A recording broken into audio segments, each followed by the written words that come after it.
बिस्मिल्लाहिर्रहमानिर्रहीम, अस्सलाम वालेकुम। रमज़ान और हम में आपको कहेंगे खुश आमदीद। मेरे साथ है मोहम्मद शुएब, मेरे साथ है सबीन फारूक। अब ज़ाहिर है जहाँ जहाँ आप जाते हैं आपको ईद की तैयारियां नज़र आ रही होती हैं, वो चाहे फिर बाजार हो, वो चाहे आप कहीं गपशप लगा रहे हो तो ईद की तैयारियां ही डिस्कस हो रही होती हैं, ईद प्लान्स डिस्कस हो रहे होते हैं। तैयारी कंप्लीट? हाँ कंप्लीट है। कंप्लीट है वाकई में? यस। अच्छा, इसका मतलब आपकी बेगम की हो गई? जी उनकी भी हो गई। आपकी बेटी की हो गई? जी उनकी भी हो गई। अच्छा, ये कैसे हो सकती है? चौथा सवाल भी कर ले, मेरा बेटा भी है, वरना वो कहते हैं मैं लेफ्ट आउट फील करता हूँ। नहीं, वो होता है ना, मर्दों की तैयारी काफी दिन पहले जो है वो खत्म हो जाती है, कंप्लीट हो जाती है, लेकिन हम खवातीन की तैयारियां आखिरी दिन तक चलती है। हमारा दुपट्टा पीको चांद रात को ही होना होता है। आप कुछ भी समझ लें, दिमाग का है इसमें थोड़ा सा, लेकिन अदरवाइज वो पीको पहले भी हो जाता है। मैं कई सालों से, जब से शायद मैं अपनी शादीशुदा जिंदगी में हूँ, मैं अपनी वाइफ से कहता हूँ रमजान से तो पहले कर लो या रमजान के पहले अशरे में कर लो। ये जो लास्ट 10 डेज है मैं मार्केट लेकर नहीं जाऊंगा, क्योंकि उसमें मार्केट में इतना काम होता है जितना आपको पार्किंग में और रोड पे वेट करना पड़ता है। And I don't want to waste my single minute. मैं एक बात बताती हूं आपको, हम खवातीन इतनी बिजी होती हैं कि हम क्या करें, और स्पेशली खवातीन को जिनको बच्चों की शॉपिंग भी करनी होती है, तो आखिर उनकी तो आखिर में रहेगी ना। पहले क्यों नहीं करनी? अरे उन काम इतने ज्यादा होते हैं, ये तो अचानक से आती है। जो एक देखिए अच्छी कलेक्शंस भी आखिरी अशरे में आ रही है। नहीं, आज जाए ना आप किसी मॉल में जाएं, किसी ब्रांड पर भी जाएं, कहते हैं यार कुछ है ही नहीं, कहते हैं मुझे सब बिक गया। तो पहले जाओ ना, हुनराम है। नो, जरूरी है कि आखिरी दिन ना घर वालों को नफ़ार जरूरी है। हमारी ईद की रिवायात है, कुछ उन रिवायात को हम छोड़ नहीं सकते। ईद मनाएं और ईद से पहले अपनी एनर्जी बचाएं। क्या बोलते हैं, जद्दी हमारे ट्रेडिशंस फॉलो करते हैं कि हम चांद रात पे जाके शॉपिंग करेंगे। हमारी नानी दादी, उनकी नानी, उनकी दादी, वो सब वो एक ट्रेडिशन है जो फॉलो हो रहा है। अच्छा, वो ट्रेडिशन फॉलो, उसको हम कैसे तोड़ सकते हैं? चलो शुक्र है मेरी नानी और मेरे नाना और मेरी दादी दादा ने ऐसी कोई ट्रेडिशन नहीं डाली। हमें हमेशा अपने बुजुर्गों ने यही कहा है कि आप वक्त पे या वक्त से पहले काम मुकम्मल। अच्छा, वैसे ट्रेडिशंस की जहाँ पे बात हो रही है, वैसे बहुत सारे ट्रेडिशंस हमने with the passage of time हमने उनको चेंज होते देख लिया। आपने भी देखा? ईद विश करने का तरीका जो होता है, आपने भी देखा? अब सारा मैंने भी एक बचपन गुजारा है, और अब obviously I am young. Actually जिस टॉपिक आज हमारा है उस पे मैं पूछ रहा था कि आपने भी ईद कार्ड वाला जमाना देखा है? ईद कार्ड वाला जमाना मैंने क्यों नहीं देखा हुआ। आज से 8-10 साल पहले आप पीछे चले जाएं तो ईद कार्ड्स तो होते थे, मुझे तो 10 साल पहले भी याद नहीं। आपको किसी ने दिया नहीं होगा, आपके वो अरमान और आपके वो दुख अपनी जगह पे, बट 8-10 साल पहले आई रिमेम्बर, मैं अपने कॉलेज की बात कर रही हूँ ये तो मुझे एक्चुअली कार्ड पहले मिल गए थे उससे ना। अच्छा जी, अच्छा, वो डिटेल में बात में जाते हैं कौन से कार्ड आपको मिले थे, लेकिन ईद कार्ड की अभी हम बात करें। ईद कार्ड की बात मैं भी कर रहा हूँ, बहुत पहले मिल गए थे, उसके बाद नहीं मिले। अच्छा, आप 10 साल की बात करें, मेरे ख्याल है कि 15, 16, 17 साल पहले तक खत्म होना शुरू हो गए थे। खत्म नहीं शुएब, कैसे हो सकता है, मतलब इट्स नॉट पॉसिबल। अच्छा, 8-10 साल पहले तक ईद कार्ड्स होते थे। आप बताएं जी, हमारा शुएब के साथ है या सबीन के साथ है? मैं कहता हूं कि आज से 15 साल पहले कार्ड का जमाना पुराना हो गया था, और सबीन जी कहती हैं कि 8, 9, 10 साल पहले हुआ है। 8-10 साल पहले ईद कार्ड्स दिए जा रहे होते थे। अच्छा। बेशक वो थोड़ा कम हुआ था। अच्छा। लेकिन ईद कार्ड्स दिए जा रहे होते थे। एक मिनट, क्या 10 साल पहले सबीन को ऐसा कोई कार्ड मिला जिसपे लिखा था डब्बे में डब्बा, डब्बे में केक? एग्जैक्टली, मेरी दोस्त लाखों में एक, मेरी सहेली लाखों में एक, मिला था कार्ड। और क्या तो शेर होता था, सवैयां पकी है, पता नहीं क्या, मुझे नहीं याद। ऐसी बहुत सारी, मुझे बहुत सारी चीजें ऐसे थे, बट ऑब्वियसली 8-10 साल पहले। अब ये जो रवायात थी वो हमें आहिस्ता आहिस्ता खत्म होती दिखाई दे रही है। अब पता है हर चीज जो हमने डिजिटल कर दिया ना, अब ईद मुबारक का भी मैसेज डिजिटल वर्ल्ड में हम आ गए हैं। अब वही बात है शुएब कि अब ईद मुबारक का मैसेज होता है तो कुछ स्पेशल आपको फील नहीं हो रहा होता। इनफैक्ट ऐसे लोग आपको मैसेज कर रहे हो तो नंबर भी बाजों का सेव नहीं होता, लेकिन आपको जिसपे आप वो नंबर सेव कर सकते हैं जिसमें नाम लिखा था, और अगर आपने नहीं सेव करना तो ब्लॉक भी कर सकते हैं। दोनों ऑप्शंस होते हैं। एक मैसेज किया और वही मैसेज फॉरवर्ड कर दिया सबको, लेकिन क्या बात थी खूबसूरत कार्ड्स की, कि जिनको बाज़-औक़ात आप खुद से प्रिंट भी कर डिजाइन कर लेते थे, आप उसको प्रिंट कर रहे होते थे। कुछ मुझे याद है कि हमारी स्कूल में एक्टिविटीज होती थी कि हम खुद से चार्ट पेपर पे ड्रॉ कर रहे थे। जिंदा करते हैं सभी, हमें चार्ट बनाने का एक प्रॉपर ग्रुप एक्टिविटी हमें दी जाती थी, और हम अपने टीचर्स के लिए बना रहे होते, अपने फ्रेंड्स के लिए बना रहे होते थे। तो हैंडमेड कार्ड्स बहुत ज्यादा थे। बच्चे भी खैर बनाते हैं जो आर्ट से जुड़े थे, अपने फ्रेंड्स के लिए, अपने नानी दादी के लिए बना रहे थे। बड़े मजे के कार्ड्स उस वक्त ज़रा कार्ड्स मिल जाते थे, और स्पेशली हैंडमेड कार्ड्स ज़रा एक्सपेंसिव मिलते थे। लेकिन इट्स गुड कि बच्चे भी कार्ड जो बनाते हैं। वो जो एक्सपेंसिव की आप बात कर रहे हैं, वो याद है हम कैसे पॉकेट मनी जमा किया करते थे कि ईद आ रही है और लिस्ट बनाने, इस 200 कार्ड जाना है, कुछ एडवांस, इस 200 कार्ड नहीं जाना है ना, और कुछ एडवांस ईदियाँ भी हमने देखिए, हमने एडवांस ईदियाँ भी ली हुई होती थी कि हम ईद कार्ड्स खरीदें तो ईद वाले दिन बेशक हम ईद, तो वो एक वक्त एफर्ट होती थी एक दूसरे के लिए। बट ऑब्वियसली आज का दौर भी एक बहुत अच्छा दौर है और जिसको एंजॉय करना चाहिए। हर दौर के अपने तकाजे होते हैं, बट हाँ जब वो दौर गुजर जाता है तो हम मिस करते हैं। कुछ ऐसी रवायात होती है जिनको हम चाहते हैं वो कभी ना जाएं। वो लेकिन मैं ये सोच रहा हूं सबीन, हो सकता है कि आज से 15, 20, 25 साल बाद लोग कह रहे हो क्या सुनहरा दौर था, फोन होता था, ये हम मैसेज करते थे व्हाट्सएप पे, ये हार्ट्स बना के भेजते थे, ये ईद मुबारक का विश, ये call, you never know. AI के दौर के बाद यू नेवर नो, वो कहेंगे आप खुद मैसेज हो जाता है, अभी तो आप खुद कर रहे होते हैं। एनीवेज जी बढ़ते हैं आगे, हमने इसको बड़ी तवील कर दी हमने गुफ्तगू इस टॉपिक पे, हम अपनी यादों में चले गए ना। एग्जैक्टली, बढ़ते हैं आगे। मस्जिदुल हराम की बात करते हैं। 29वीं तरावी, खत्म कुरान और दुआ मांगने के रूह परवर मनाजिर, इस पर ज़ाहिर हम बात करना चाहेंगे। और कल कितनी खूबसूरत रात, कितने खूबसूरत वो मनाजिर जो कि हम आपसे इस वक्त शेयर भी कर रहे हैं। यूँ तो हर मुसलमान की ख्वाहिश कि वहीं पर हो और वहीं पर नमाज भी अदा कर रहा हो, वहीं पर दुआएं भी कर रहा हो। और इस दिन की मुनासबत से अगर मैं बात करूँ सबीन, तो कल स्पेशली फ़लस्तीनियों के लिए खुसूसी दुआ मांगेगी। लाखों अफराद शरीक हैं और दुआ हो रही है फ़लस्तीन के लिए। और शुएब ऐसे में अगर मस्जिद हराम की बात की जाए तो अंदरूनी और बैरूनी इवन जो छत, हाँ वहाँ तमाम अतराफ़ अगर देखा जाए तो सड़कें ज़ायरीन से भरी हुई थी। ख़त्म कुरान की दुआ में शिरकत के लिए खुसूसी इंतज़ामात भी वहाँ पर किए गए और मज़लूम फ़लस्तीनियों के लिए हर आंख अश्कबार नज़र आई वहाँ पर कि उनके लिए दुआएं की जा रही थी कि अल्लाह उन्हें इस मुश्किल से निकाले।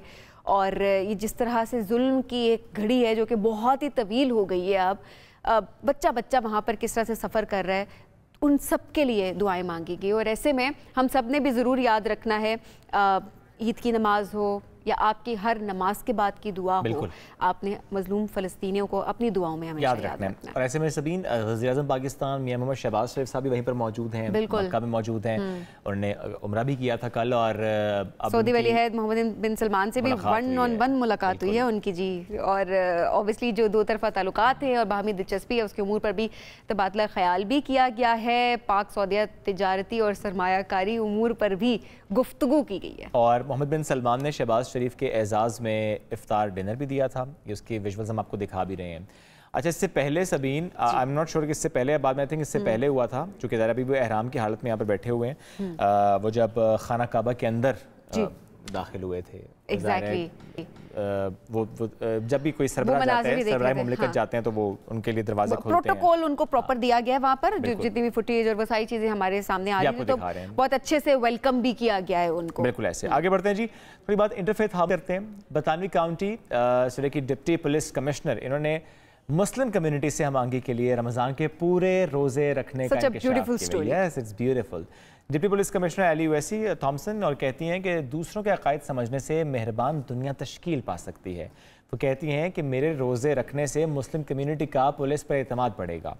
उन्होंने एतराफ़ किया कि रोज़े रखना एक मुश्किल काम है, ताहम रमज़ान के पूरे रोज़े रख रही हूँ। ये उन्होंने शेयर किया कि मैं सिर्फ ये इसलिए कर रही हूँ ताकि एक हम आंगी हो, हम एक दूसरे को समझ सकें, मजहबी अकायद को समझ सकें, एक दूसरे को बेटर अंडरस्टैंडिंग के साथ हम लेकर आगे चल सकें, बर्दाश्त आ सके हम सबके अंदर। और जाहिर सी बात है कि वहाँ पर जो मुस्लिम कम्युनिटी है वो वहाँ पर माइनॉरिटी है। सो ऑब्वियसली जब माइनॉरिटी के लिए आप कुछ भी ऐसा करते हैं, उन जैसा कोई एक्ट कर रहे होते हैं, वो रिलीजियस हो, सो ऑब्वियसली उनका एक ट्रस्ट बढ़ जाता है मेजॉरिटी के ऊपर। क्या इन्होंने इफ्तार में पकौड़े खाए थे? समोसे तो हमें नजर आ रहे हैं, खजूरें भी हैं, समोसे भी हैं। ऑब्वियसली वो अब जो मुस्लिम कम्युनिटी वहाँ पर है वो उनको उनकी मेहमान नवाजी भी कर रही है। बिल्कुल। चलिए आगे बढ़ते हैं एक और सवाल के साथ। सवाल ये है, क्या पाकिस्तान और सऊदी अरब में एक साथ ईद होगी? क्योंकि अब ऐसा लग रहा है, चूँकि पाकिस्तान से मुतालिक कहा जा रहा है कि शायद 29 रोजे होंगे और सऊदी अरब यूएई से मुतालिक या खलीजी ममालिक से मुतालिक कहा जा रहा है कि वहाँ पे 30 रोजे होंगे। शवाल का चांद आज नजर आने का इम्कान वहाँ पर चूँकि नहीं है। अब शहरियों से कहा गया, अगर आप चांद देखें, अगर आपके सामने चांद आ जाए तो ज़रूर इत्तला दें, शहादत की इत्तला हमें ज़रूर दें जी। और आलमी फलकियाती मरकज़ की खलीजी ममालिक में 30 रोज़े होने की ज़ाहिर पेश गोई भी है। यूएई में ईद बुध को होने का इम्कान है और महकमा मौसमियात के मुताबिक पाकिस्तान में ईद का चांद कल नजर आने के कवी इम्कानात मौजूद हैं।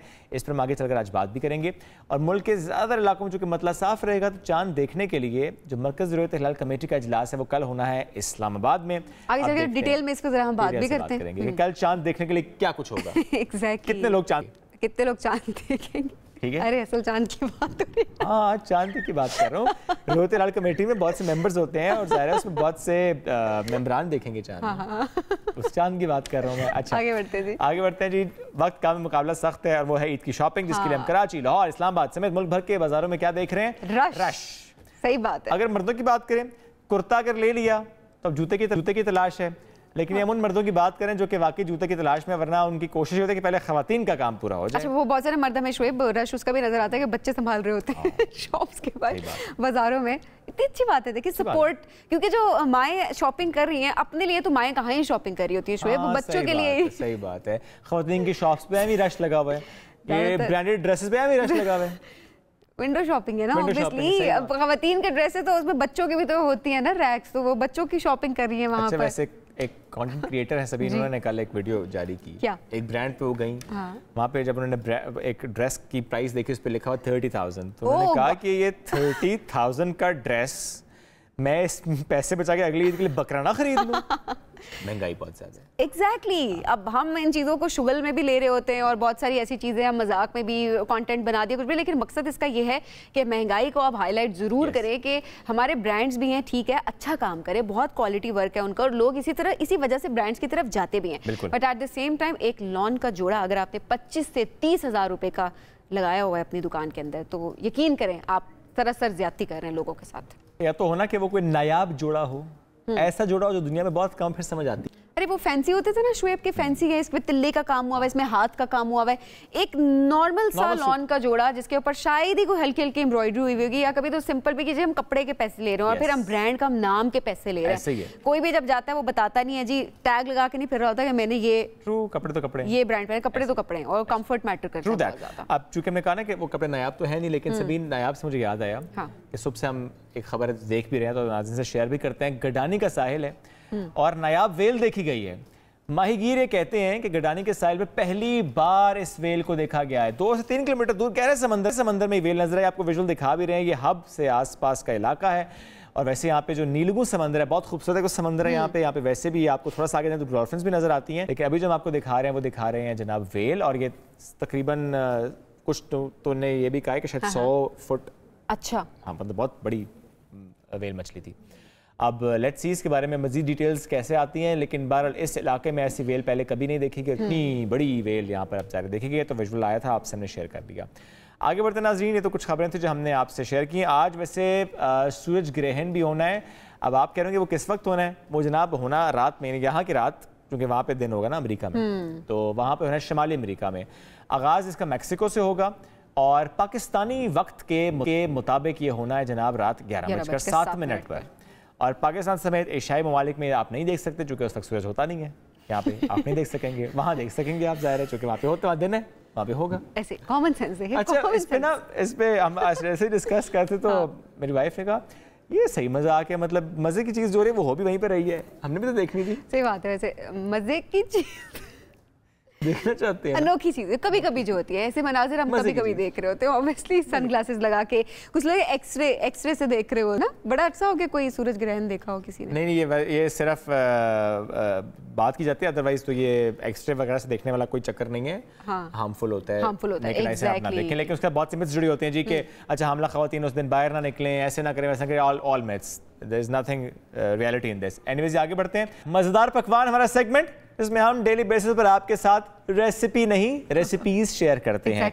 झटपट क्या बनाना है, इजी क्विक जिंदगी सबकी आसान हो जाती है। टेंशन नहीं होती कि इतनी देर तक क्या चीज़ इंग्रेडिएंट्स बनेंगे, फिर ये होगा वो होगा, जो चाहे दिल करे इन रेसिपीज में से चूज करे और झटपट। और ऐसे में होता है ना कि आप एक चीज़ बना रहे हो और साथ में कोई आवाज़ आए मुझे तो कुछ मीठा खाना था, तो वो साथ साथ बताते रहे हम आपको कि मीठे में क्या हो सकता है, क्या ऑप्शंस है। एंड देन जाहिर है गर्मी का मौसम आ चुका है, ऐसे में ड्रिंक्स बहुत मजे की।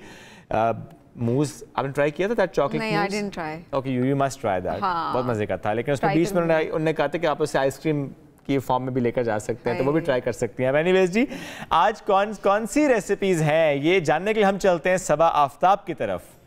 नॉर की रेसिपीज़ हम बना रहे हैं, नॉर के noodles magical chilli garlic twist बना रहे हैं। बहुत जल्दी रेसिपी बन जाएगी और आपने घर पे बनानी है। मैंने एक साइड पे फ्राइंग पैन ऑन कर दिया है और फ्राइंग पैन के अंदर मैं तकरीबन 2 से 3 टेबलस्पून ऑयल ऐड कर दूंगी और हम लोग एक बोल ले लेंगे। एक बोल के अंदर हम अपनी सारी चीज़ें जो इधर हमने रखी हुई है ना रेडी करके ऑलरेडी, जिसमें है ग्रीन अनियन 10 ग्राम्स के करीब आपने ले लेना है। ग्रीन अनियन, सेसमी सीड्स, तिल के दाने जो होते हैं सफ़ेद तिल, soya sauce 2 tablespoon, chilli flakes 1 tablespoon, garlic आपने लेना है। गार्लिक अगर पेस्ट है तो पेस्ट ले लीजिएगा, नहीं तो फ्रेश गार्लिक भी यूज़ कर सकते हैं। वाइट पेपर हम यूज़ करेंगे इसके अंदर, और इस सब को हमने एक साइड पे यहाँ रख दिया है। एक साइड पे हम जल्दी से इधर नॉर का एक पैकेट चढ़ा देते हैं ताकि ये बॉयल हो जाए। नॉर का हम चिकन फ्लेवर यूज़ कर रहे हैं।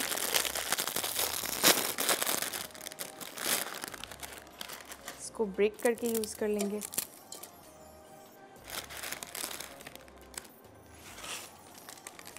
और नॉर की सीजनिंग जो है हमारे पास जो फ्लेवर पैकेजिंग आती है, ये भी हम ये सारे जिस अज्जा जहाँ पे ऐड किए ना उसके अंदर हम ये वाला पैकेट भी ऐड कर देंगे। सब कुछ ऐड करके इधर रेडी हो गया है। 2 मिनट का वेट है लिटरली, जिसमें नॉर बॉईल हो जाएगा और फिर हम इसके अंदर ऐड कर देंगे। मीनवाइल हम अपनी ड्रिंक की तरफ चलते हैं। जल्दी से ड्रिंक कर लेते हैं। हम बना रहे हैं वॉल्स की हम बना रहे हैं कुल्फ़ा स्मूदी। उसके लिए हम यूज़ करेंगे वॉल्स की आइसक्रीम किंग कुल्फ़ा में सारे नट्स और सब कुछ ऑलरेडी अवेलेबल है। तो अगर आप इसको घर पे भी यूज़ करेंगे ना तो इसके अंदर सारी यानी बादाम पिस्ते वगैरह सब कुछ एडेड है, प्लस क्रीम है, बहुत ज़बरदस्त क्रीमी इसका टेक्सचर है। घर पे लाइए और इसको ना अपने शेक्स एंड स्मूदीज़ में इस्तेमाल करें। बहुत मज़े के, बहुत यमी और बहुत जल्दी बन जाते हैं। मैं इसको ओपन करके ये रहा। और मैं एडेड बस अपनी यानी मैं ऊपर से मज़ीद इसमें पिकान्स डाल रही हूँ। आप नहीं तो ज़रूरत ऐसा सच है नहीं, अगर नहीं भी डालेंगे ना तो भी खैर है। इसके अंदर हमने 10 से 12 क्रश्ड पिकान्स ऐड कर दिए हैं और किंग कुल्फ़ा ऐड होगा यहाँ पे। 4 से 6 स्कूप के करीब, और यानी आपकी सर्विंग पे भी डिपेंड करता है। हम 2 सर्विंग्स बना रहे हैं तो इतनी ही ऐड करेंगे। अगर आप घर पे बना रहे होंगे ना तो आप इससे ज़्यादा ऐड कर सकते हैं फॉर श्योर, और ज़्यादा क्रीमी करना है तो उस लिहाज से भी ऐड कर सकते हैं। और इसमें जाएगी बर्फ़ हमने निकाल के रखी हुई है पहले से।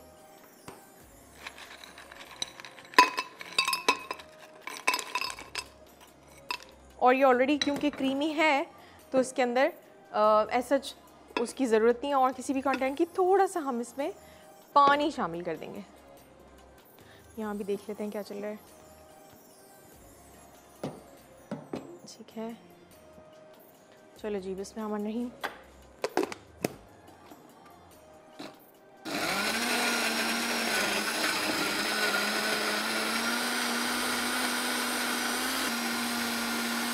नूडल्स भी हमारे रेडी हो गए हैं। यहाँ पे शेक रेडी हो गया है। स्मूदी हम डिश आउट कर लेंगे। ज़बरदस्त। चलें जी, हम एक दफ़ा हाथ धो लेते हैं क्योंकि वो सारा चिपचिप कर रहा है। लाइव वॉइस से हम हाथ धोएंगे। 100% germ protection in only 10 seconds.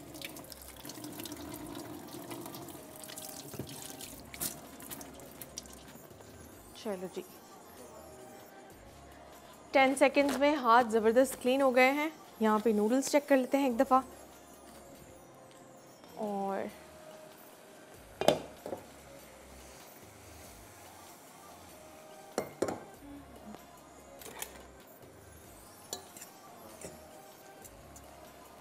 Noodle ready हो गए हैं हमारे, और नूडल को ड्रेन कर लेते हैं। और मीनवाइल यहाँ पे तेल दोबारा चढ़ा देते हैं। चलो जी,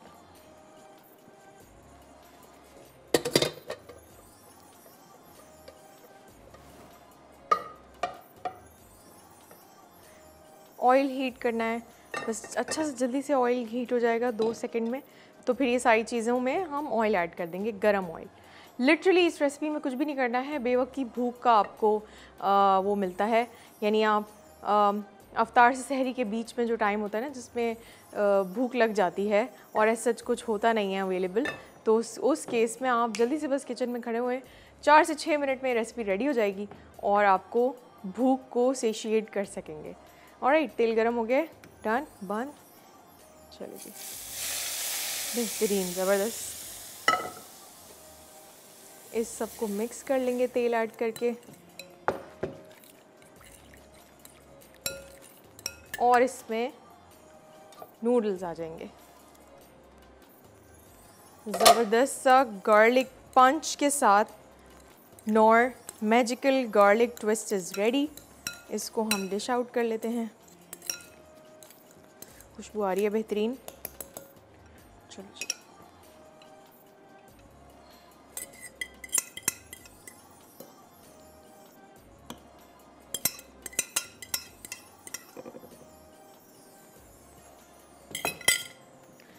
ये देखिए हो गई भाई हमारी 2 मिनट में झटपट रेसिपीज़ रेडी हो गई। I hope you enjoyed this episode.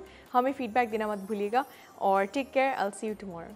बहुत ही टेम्पटिंग, बहुत ही लजीज लग रही है भैया आज की डिश। यस, तो आपने जरूर ट्राई करना नाज़रीन और बताना है हमें कि आज की डिश आपको कैसी लगी। Saba, thank you very much for joining us today for this special segment Mazedar Pakwan. एक ब्रेक की तरफ जाएंगे, ब्रेक से वापस आते हैं, रहिए हमारे साथ। सियासी मामलों पर बात कर लेते हैं। कल अहम दिन है, सेनेट में चेयरमैन और डिप्टी चेयरमैन के इंतखाब का ज़ाहिर मामला है। अब ऐसे में पीपल्स पार्टी की हम थोड़ी बात करेंगे। साथ साथ अगर हम सदर पाकिस्तान का जिक्र करें, आसिफ अली ज़रदारी साहब, उन्होंने एक अहम इजलास भी तलब कर लिया है। अब ऐसे में ज़ाहिर है कि बहुत से अहम मामलात पे डिस्कशन होनी है, स्पेशली चूँकि पीपल्स पार्टी की पोजीशन खासी स्ट्रॉन्ग है सेनेट में। अब ऐसे में सेनेट में कल क्या होगा उस पर भी बात करेंगे। और चूँकि PTI जिसने एक पटिशन फाइल की थी इस्लामाबाद हाई कोर्ट में, अभी चंद लम्हात पहले खबर आई कि इस्लामाबाद हाई कोर्ट से PTI को फौरी रिलीफ नहीं मिल सका और गैर मुअय्यना मदद के लिए समाअत को मुलतवी कर देंगे। लेकिन इलेक्शन कमीशन से जवाब तलब किया गया है और उन्होंने नोटिस जारी हो गए, लेकिन रिलीफ नहीं मिला। यानी कल सेनेट में चेयरमैन और डिप्टी चेयरमैनशिप का जो इंतखाब है वो बहरहाल होना है। अब ऐसे में लेट्स सी, क्योंकि कहा जा रहा है कि यूसुफ रज़ा गिलानी को एक वाज़ेह हिमायत हासिल है। अब लेट्स सी क्या होता है, इस पर हम बात भी करेंगे। हमें नईर बुखारी साहब पीपल्स पार्टी के सीनियर रहनुमा भी हैं, हमें ज्वाइन कर रहे हैं, उनसे बात करेंगे। नईर साहब, बहुत शुक्रिया आज की ट्रांसमिशन में आपने ज्वाइन किया।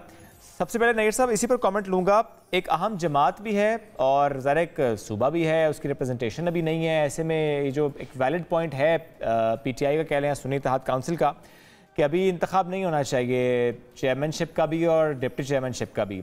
आप एज अ पॉलिटिकल पार्टी के इस बात को कैसा देखते हैं? देखिए जी, उसको पॉलिटिकल पार्टी के हवाले से आप देखिए आप लीगली देखना पड़ेगा आपको। अच्छा, कॉन्स्टिट्यूशनल लीगली क्या मामला है और जो इन्होंने रेज किया है इशू, ये इनको मैं समझता हूँ कि इलेक्शन जो नहीं हुआ उधर, ऑब्वियसली जो रिमेनिंग 11 सीटों का था KPK में, उसकी तमाम तर जिम्मेदारी KPK गवर्नमेंट पे आती है। इलेक्शन कमीशन ने तो उनको ओथ देने के लिए कहा रिजर्व सीट्स वालों को। अच्छा, और हाई कोर्ट का भी फैसला मौजूद था। अगर वो फैसले से अग्रीव्ड थे तो सुप्रीम कोर्ट चले जाते, और किसी अदालत का रेस्ट्रेंट ऑर्डर कोई नहीं है, कोई स्टे ऑर्डर नहीं है, ठीक है, कि उनसे ओथ ना ली जाए। और बल्कि एक कोर्ट का ये भी डिसीजन था हाई कोर्ट का कि उनसे ओथ ली जाए। जो स्पीकर क्योंकि सेशन या तो रिक्विजिशन होता तो फिर बुला सकता था, अदरवाइज गवर्नमेंट जो थी KPK की उसने सेशन बुलाना था, और उसके बुलाने पे जो पहला प्रोसीडिंग्स होनी थी वो ओथ होनी थी। अगर ओथ नहीं हुई, इलेक्शन नहीं हुआ, तो जिम्मेदार तो KPK गवर्नमेंट है, चाहे वो PTI हो चाहे सुन्नी इत्तेहाद काउंसिल हो, जिम्मेदार वो हैं। तो वो अपनी जो कोताही है, नाअहली है, वो किसी और के ज़िम्मे कैसे डाल सकते हैं। और अब जो इलेक्शन हो रहा है वो लीगली मैं समझता हूँ कि कोई स्टे ऑर्डर किसी कोर्ट से नहीं है। उस प्रोविंस की 50% रिप्रेजेंटेशन ऑलरेडी मौजूद है। 13 का रिप्रेजेंटेशन होती है हर फेडरेटिंग यूनिट की, तो 12 तो ऑलरेडी मौजूद हैं KPK के सेनेटर्स वहाँ पे। तो इलेक्शन तो कल जो है ओथ भी हो सकती है। और आप सेनेट को डिसफंक्शनल नहीं रख सकते। आपको पता है कि क्या ऑब्जेक्ट क्या था कि अपर हाउस बनाने का, और जो कभी डिसॉल्व नहीं होता। ऑब्जेक्ट ये था कि पार्लियामेंट के एक हाउस जो है वो कॉन्टिन्यूटी से रहता है, उसकी रेजोल्यूशन नहीं होती, वो डिसफंक्शनल नहीं होता। कौमी असेंबली डिसफंक्शनल हो जाती है। इसलिए मैं समझता हूँ कि चेयरमैन का डिप्टी चेयरमैन का इलेक्शन होना आइन के मुताबिक है। और कहीं मुझे बता दे ये पीटीआई वाले के कहीं लिखा हुआ है कि अगर कोई सेनेट की या पार्लियामान के किसी हाउस की कोई वैकेंसी है उसकी बुनियाद पे प्रोसीडिंग रुक सकते हैं। और फिर और इम्पोर्टेंट बात आपको बता दूं, हाउस की प्रोसीडिंग्स जो है ना, नेशनल असेंबली की भी और इसकी भी सेनेट की भी, जो रिक्वायर्ड कोरम है वो तो होता है 1/4, लेकिन वो लेजिस्लेशन के लिए, इलेक्शन के लिए अभी ऑलमोस्ट आप 96 से -11 कर लें, still 85 members are sitting in the senate of Pakistan. और आज चेयरमैन भी नहीं है, डिप्टी चेयरमैन भी नहीं है। इस एनॉर्मी को जो लेजिस्लेटर थे ऑफ द कॉन्स्टिट्यूशन वो फोरसीडी किया कि इस समहाउ, क्योंकि 12 मार्च को इंतखाबात कंप्लीट होकर सेनेट के और नया पार्लियामेंट्री ईयर स्टार्ट हो जाता और चेयरमैन और डिप्टी चेयरमैन का इलेक्शन हो जाता। तो अभी तो मैं समझता हूँ कि डिसफंक्शनल है जो कौमी सेनेट है 12 मार्च से ऑनवर्ड, क्योंकि चेयरमैन तो प्रोविंशियल असेंबली में चला गया, डिप्टी चेयरमैन तो मौजूद था। आप बताएं पीटीआई वालों से सवाल करें इसका सोल्यूशन क्या है आपके पास? ठीक है नैयर साहब, मुनासिब बात आपकी ऑब्वियसली। अब ऐसे में अगर देखा जाए तो चेयरमैन सेनेट के लिए यूसुफ रज़ा गिलानी साहब की अब ज़ाहिर एक वाज़ेह इम्कान है कि वो बन जाएंगे। सो ये पीपल्स पार्टी के लिए कितनी बड़ी कामयाबी है? देखिए जी, ये सिर्फ पीपल्स पार्टी की कामयाबी नहीं है, ये जो कोलिशन गवर्नमेंट है उनकी कामयाबी है। ये सिर्फ एक्सक्लूसिवली पीपल्स पार्टी की नहीं है, क्योंकि ये जब हम कोलिशन में आए, जब हमने तय किया कि हम एन को सपोर्ट करेंगे, इंफॉर्मेशन फिर एक फार्मूला तय हुआ आईनी ओहदे लेंगे, तो मैं समझता हूँ कि ये तमाम जो आज जमातें ट्रेजरी बेंचेस पे बैठी हैं जी, ये उनकी कामयाबी है। अच्छा, ऐसे में जो कि आपने खुद एक मुआहिदे का जिक्र किया, आपने कोलिशन गवर्नमेंट की बात की, तो बिलावल भुट्टो साहब मिसाके जमहूरियत में किए गए वादों का शिकवा क्यों कर रहे हैं वफाकी हुकूमत से? ये नौबत क्यों आई है? क्या गड़बड़ शुरू हो गई है? आपस में एक डिस्टेंस बन रहा है कोलिशन पार्टीज का? चाहे वो बने ना बने, लेकिन मीडिया वाला जरूर बनाना चाहते हैं, मेरा ख्याल है। आप डिनाई कर रहे हैं? जब 8 दिन में गवर्नमेंट बनी है, मैं मेरी बात तो सुन लेना। जी जी जी, आप हमेशा ये कोशिश चाहते हैं, आप कभी कभी पॉजिटिविटी की तरफ भी तो सोचा करें। अच्छा, अभी गवर्नमेंट बने कितने हुई हैं, अभी परफॉर्मेंस को आप एग्जामिन करें तो जहाँ पे कोलिशन पार्टनर्स होते हैं गिले शुके होते रहते हैं, लेकिन कोलिशन गवर्नमेंट चलती रहती हैं।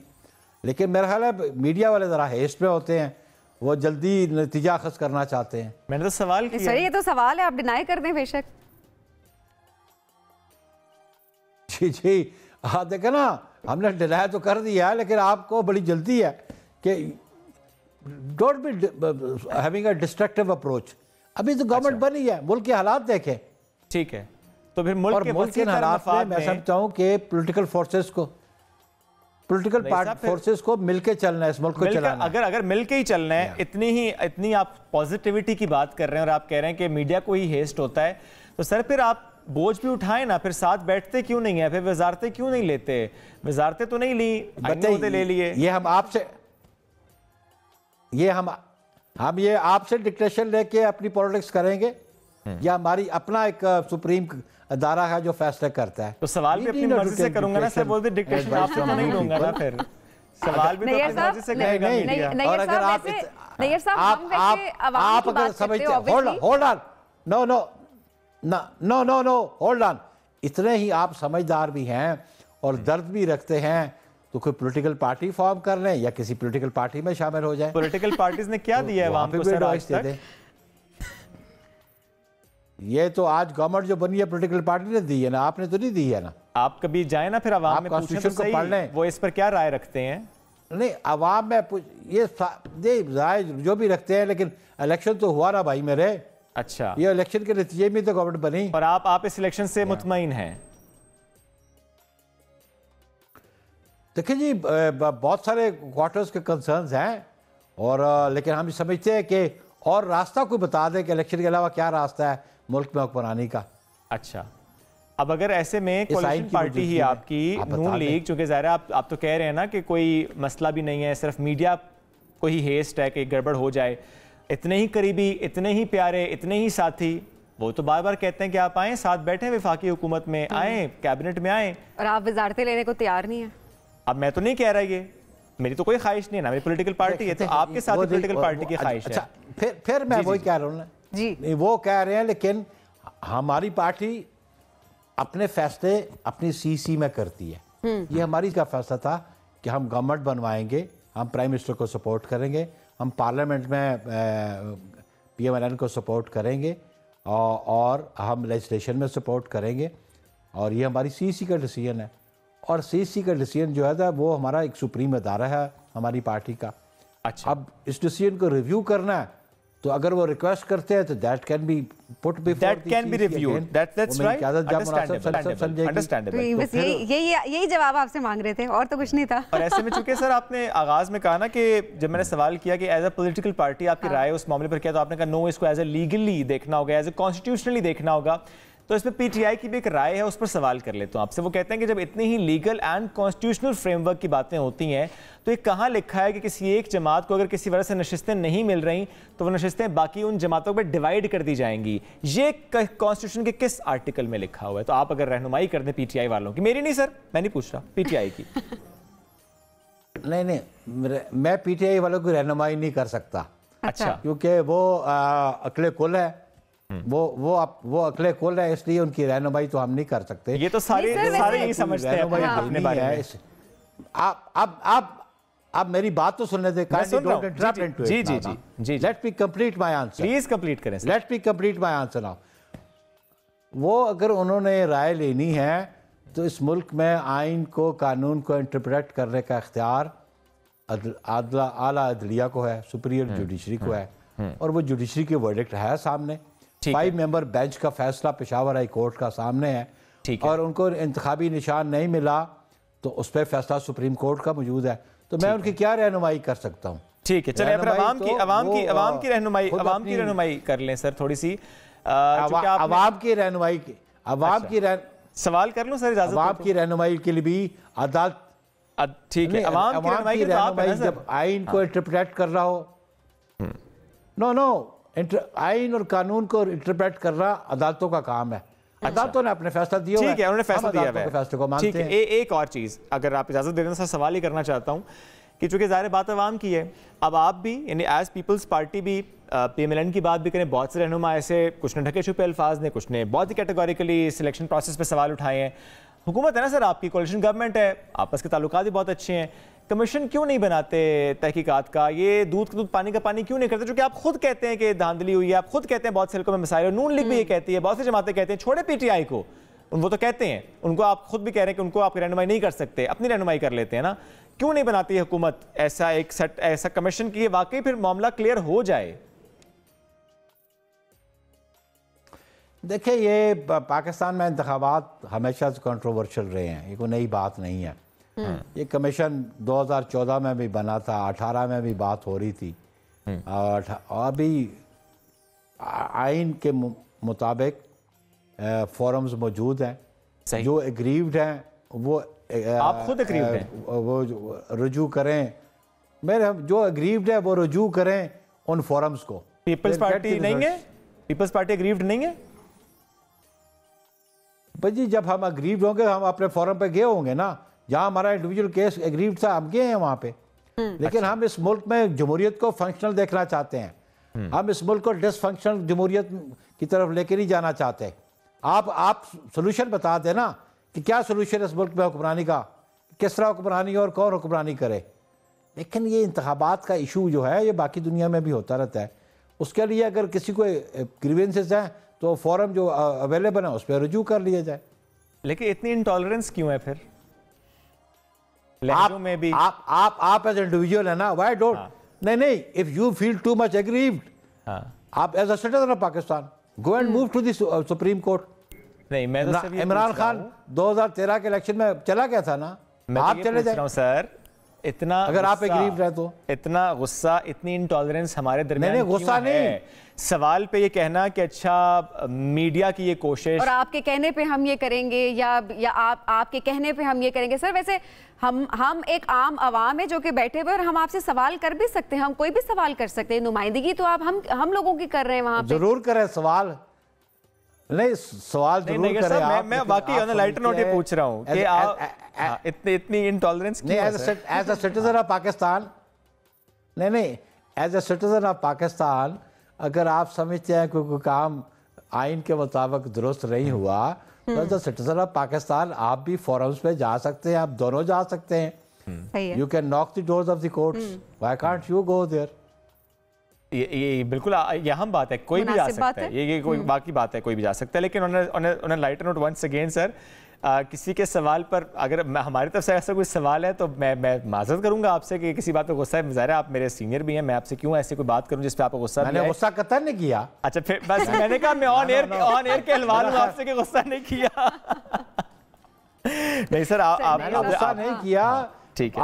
आपको महसूस हुआ मेरा गुस्सा, तो मैंने तो एक हार्ड फैक्ट्स बताए आपको।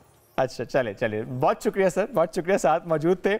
महसूस हुआ आपने कह दिया, लेकिन ज़ाहिर है ये अवाम भी इसका बेहतर फैसला कर सकते हैं कि generally by not naming any name हम इंटॉलरेंस बाकी देखते हैं आसपास, जो कि नहीं होनी चाहिए, किसी भी मामले पर नहीं होनी चाहिए। वो चाहे फिर सियासी जमातें हैं, वो चाहे फिर कुछ टॉक शो है, वो चाहे किसी गपशप में भी, there should be any intolerance.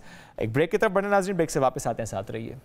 Pakistan में महंगाई की अगर बात करें 50 साल की बुलंद तरीन सतह पर पहुंच गई है, लेकिन सियासतदानों से सवाल करो तो वो कहते हैं दुरुस्त समत में जा रहे हैं।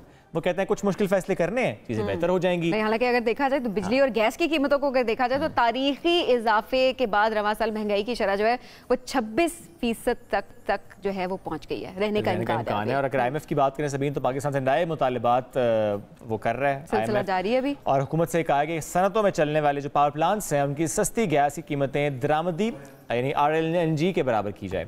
अब इससे महंगाई में ज़्यादा मजीद इजाफा हो सकता है। मईशत में कई मनफी इशारों के बावजूद एक खुशखबरी पाकिस्तान स्टॉक एक्सचेंज से आती है, लेकिन ज़रा उसके मुताबिक भी लोग कहते हैं कि चूंकि बहुत ही कुछ की प्लेयर्स हैं, लिमिटेड से प्लेयर्स हैं, वही इसको डिफाइन कर रहे, तो इसलिए आप उससे पाकिस्तान की मईशत के बारे में डिफाइन नहीं कर सकते। एनीवेज, पहली बार हुआ कि 100 इंडेक्स 69,000 की सतह पर पहुंचा, अबूर कर गया रादर। इस पर बात करते हैं, मौशी अमूर के माहिर हैं डॉक्टर शाहिद हसन सिद्दीकी साहब। आप बहुत शुक्रिया, आपकी राय हमेशा बहुत अहम होती है। डॉक्टर साहब, सबसे पहले इसी पर बात कर लेते हैं, क्या वाकई पाकिस्तान की मईशत एक दुरुस्त समत में जा रही है? चूंकि एक रहनुमा आता है कहता है डिफॉल्ट कर गए हैं, दूसरा आता है कहता नहीं जी दुरुस्त समत में जा रही है। In actual where are we standing right now? देखिए, हमारी सिमत हमेशा एक ही रही है, और वो ये है कि जो पाकिस्तान की अशराफिया है, जो पाकिस्तान के ताकतवर तबके हैं, टैक्स चोरी करने वाले हैं, कौमी दौलत लूटने वाले हैं, उनके मुफादात का तहफ़्फ़ुज़ किया जाए अपनी पॉलिसियों के ज़रिए। अगर कानून तोड़ना पड़े तो वो भी तोड़ दिया जाता है, और आइन तोड़ना पड़े तो वो भी तोड़ दिया जाता है। एक बैरूनी अशराफिया है जिसमें IMF भी शामिल है। इन दोनों अशराफिया जो एलिट्स हैं, इनका एक मुकम्मल गठजोड़ है अपने अपने मफादात के लिए। अच्छा, इसीलिए जब हम ये कहते हैं कि जी IMF की ये शर्त है, IMF की ये शर्त है, मैं आपको पूरी जिम्मेदारी से बता रहा हूँ, ये IMF की शराइत नहीं है। अच्छा, आपके बिल है कि IMF की मैनेजिंग डायरेक्टर ने एक बयान दिया जो सारी दुनिया में हुआ था। हमने पाकिस्तान से कहा है कि आप अपने मालदार लोगों से टैक्स लें और गरीब लोगों को यानी डॉक्टर साहब, यानी जो आपने बात की ना कि अशराफिया वो बाहर की भी अंदर की भी, इसका मतलब ये हुआ कि हमें ज्यादा नुकसान अंदर की अशराफिया ने पहुंचाया है। बिलाशुबा, क्योंकि वही बैरूनी अशराफिया की तरफ भी देखते हैं। अगर हमारा अपना घर ठीक हो तो फिर हमें बैरूनी अशराफिया से डिक्टेशन लेने की ज़रूरत नहीं है। कौन सा मुल्क है जो 23 दफ़े जा चुका है IMF के पास, अरब 24वें पे जाने की तैयारी है, और आज मैं बता रहा हूँ कि उसके बाद खुदा न खास्ता 25वें में भी जाएंगे। हुकूमतें चाहती हैं कि हम IMF के प्रोग्राम के अंदर रहें। अमेरिका ये चाहता है कि पाकिस्तान को IMF के प्रोग्राम के अंदर रखा जाए ताकि उसके जो इस्तेमारी मकासद हैं वो उनको IMF के थ्रू वो पूरा करें, और हुकूमतें ये चाहती हैं कि अमरीकी आशीर्वाद से इक़्तिदार में रहें और उनकी मदद से IMF से कर्जे मिलें, और इस तरीके से वक्त गुजरता रहे और टाइम गुजरता रहे, गुर्बत बढ़ती रहे, बेरोज़गारी बढ़ती रहे, जो है जो बच्चे स्कूल नहीं जा रहे उनकी तादाद बढ़ती रहे, आवाम में मायूसी बददिली बढ़ती रहे, और हमारी महंगाई खित्ते के मुल्कों के मुकाबले में 4 गुना और हमारी शरह नमू खित्ते के मुकाबले में 1/3 अब पाकिस्तानी कौम ये सोचे कि जो अल्लाह ताला ने बेतहाशा हमें वसाइल दिए, हमारा स्ट्रेटेजिक लोकेशन इंतहाई शानदार, हमारे लोग मेहनती और हमारे जो है वो मुख्तलिफ वजूहात की बिना पर हमारी एक साख है, हम एक जौहरी कुव्वत है। फिर ये क्या वजह है? गवादर भी है, हमारे पास सब कुछ है, हमारे पास बैरूनी सरमायाकारी नहीं आती और हमारी जो है हम हर वक्त। तो डॉक्टर साहब ऐसे में यही है कि अगर हम करना चाहते हैं तो हम करेंगे, हम नहीं करना चाहते इसी वजह से नहीं हो रहा अभी। इसमें तो कोई शुबे की बात नहीं है, लेकिन हमसे आपका मतलब क्या है? सवाल ये पैदा होता है हुकूमत, हमारी हुकूमत नहीं, हुकूमत नहीं, हुकूमतें, पार्लियामेंट, सूबाई असम्बलियां, इदारे, आला अदलिया, बिजनेसमैन, ताजिर, सनतकार, उलमा, तमाम स्टेक होल्डर्स, सबका एक गठजोड़ है अपने अपने मुफादात के लिए, सबका एक गठजोड़ है। वरना कोई वजह नहीं है कि पाकिस्तान जैसा स्ट्रेटेजिक लोकेशन का मुल्क, मेहनती किसान, जरखेज ज़मीन, हर चीज़ मौजूद है हमारे पास, लेकिन ये था कि हम उससे फ़ायदा उठाने के बजाय असासे बेच दें, कर्जे ले लें, तालीम का बजट कम कर दें, सेहत का बजट कम कर दें। हमें तो डॉक्टर साहब ये जो हालात अभी आप बता रहे हैं, सामने रख रहे हैं, तो इसमें कोई उम्मीद तो नज़र नहीं आ रही किसी भी किस्म की। तो ये तो आइंदा आने वाले दिनों में फिर क्या हाल होगा? और अभी जिस तरह से महंगाई जो है वो 50 साल की बुलंद तरीन सतह पे, क्या इससे ज़्यादा आप बढ़ते हुए देख रहे हैं महंगाई?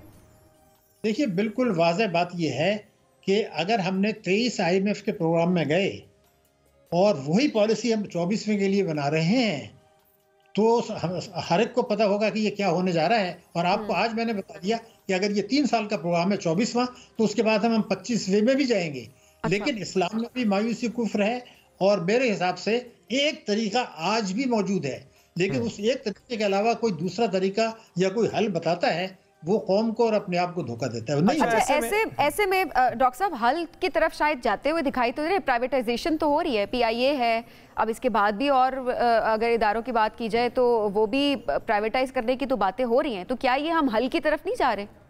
ये हम खुदकशी की तरफ जा रहे हैं। हल मैं आपको बता दूंगा थोड़ी देर में, पहले आपका जवाब दे दूं। 6500 अरब रुपए की हमने अब तक सरमाया का असासे बेच के हासिल किए हैं। मैं आपको गारंटी करता हूँ, रिसर्च देता हूँ, जो चाहे आप अपने प्रोग्राम में बुला लें, पाकिस्तान में निजकारी का अमल मुकम्मल तौर पर नाकाम, खसारे का सौदा रहा। आप ये देखिए कि PTCL को हमने बेचा था 2006 में, 800 मिलियन डॉलर उन्होंने हमें आज तक नहीं दिए, उस पर सूद ही $2 बिलियन बन गया है। आज जो पाकिस्तान की तबाही है, मैं 10-12 साल से कह रहा हूँ, दर्जनों दफे अब हुकूमत ने भी ये मान लिया कि निजकारी के बाद बैंकों ने कार्टेल बनाया।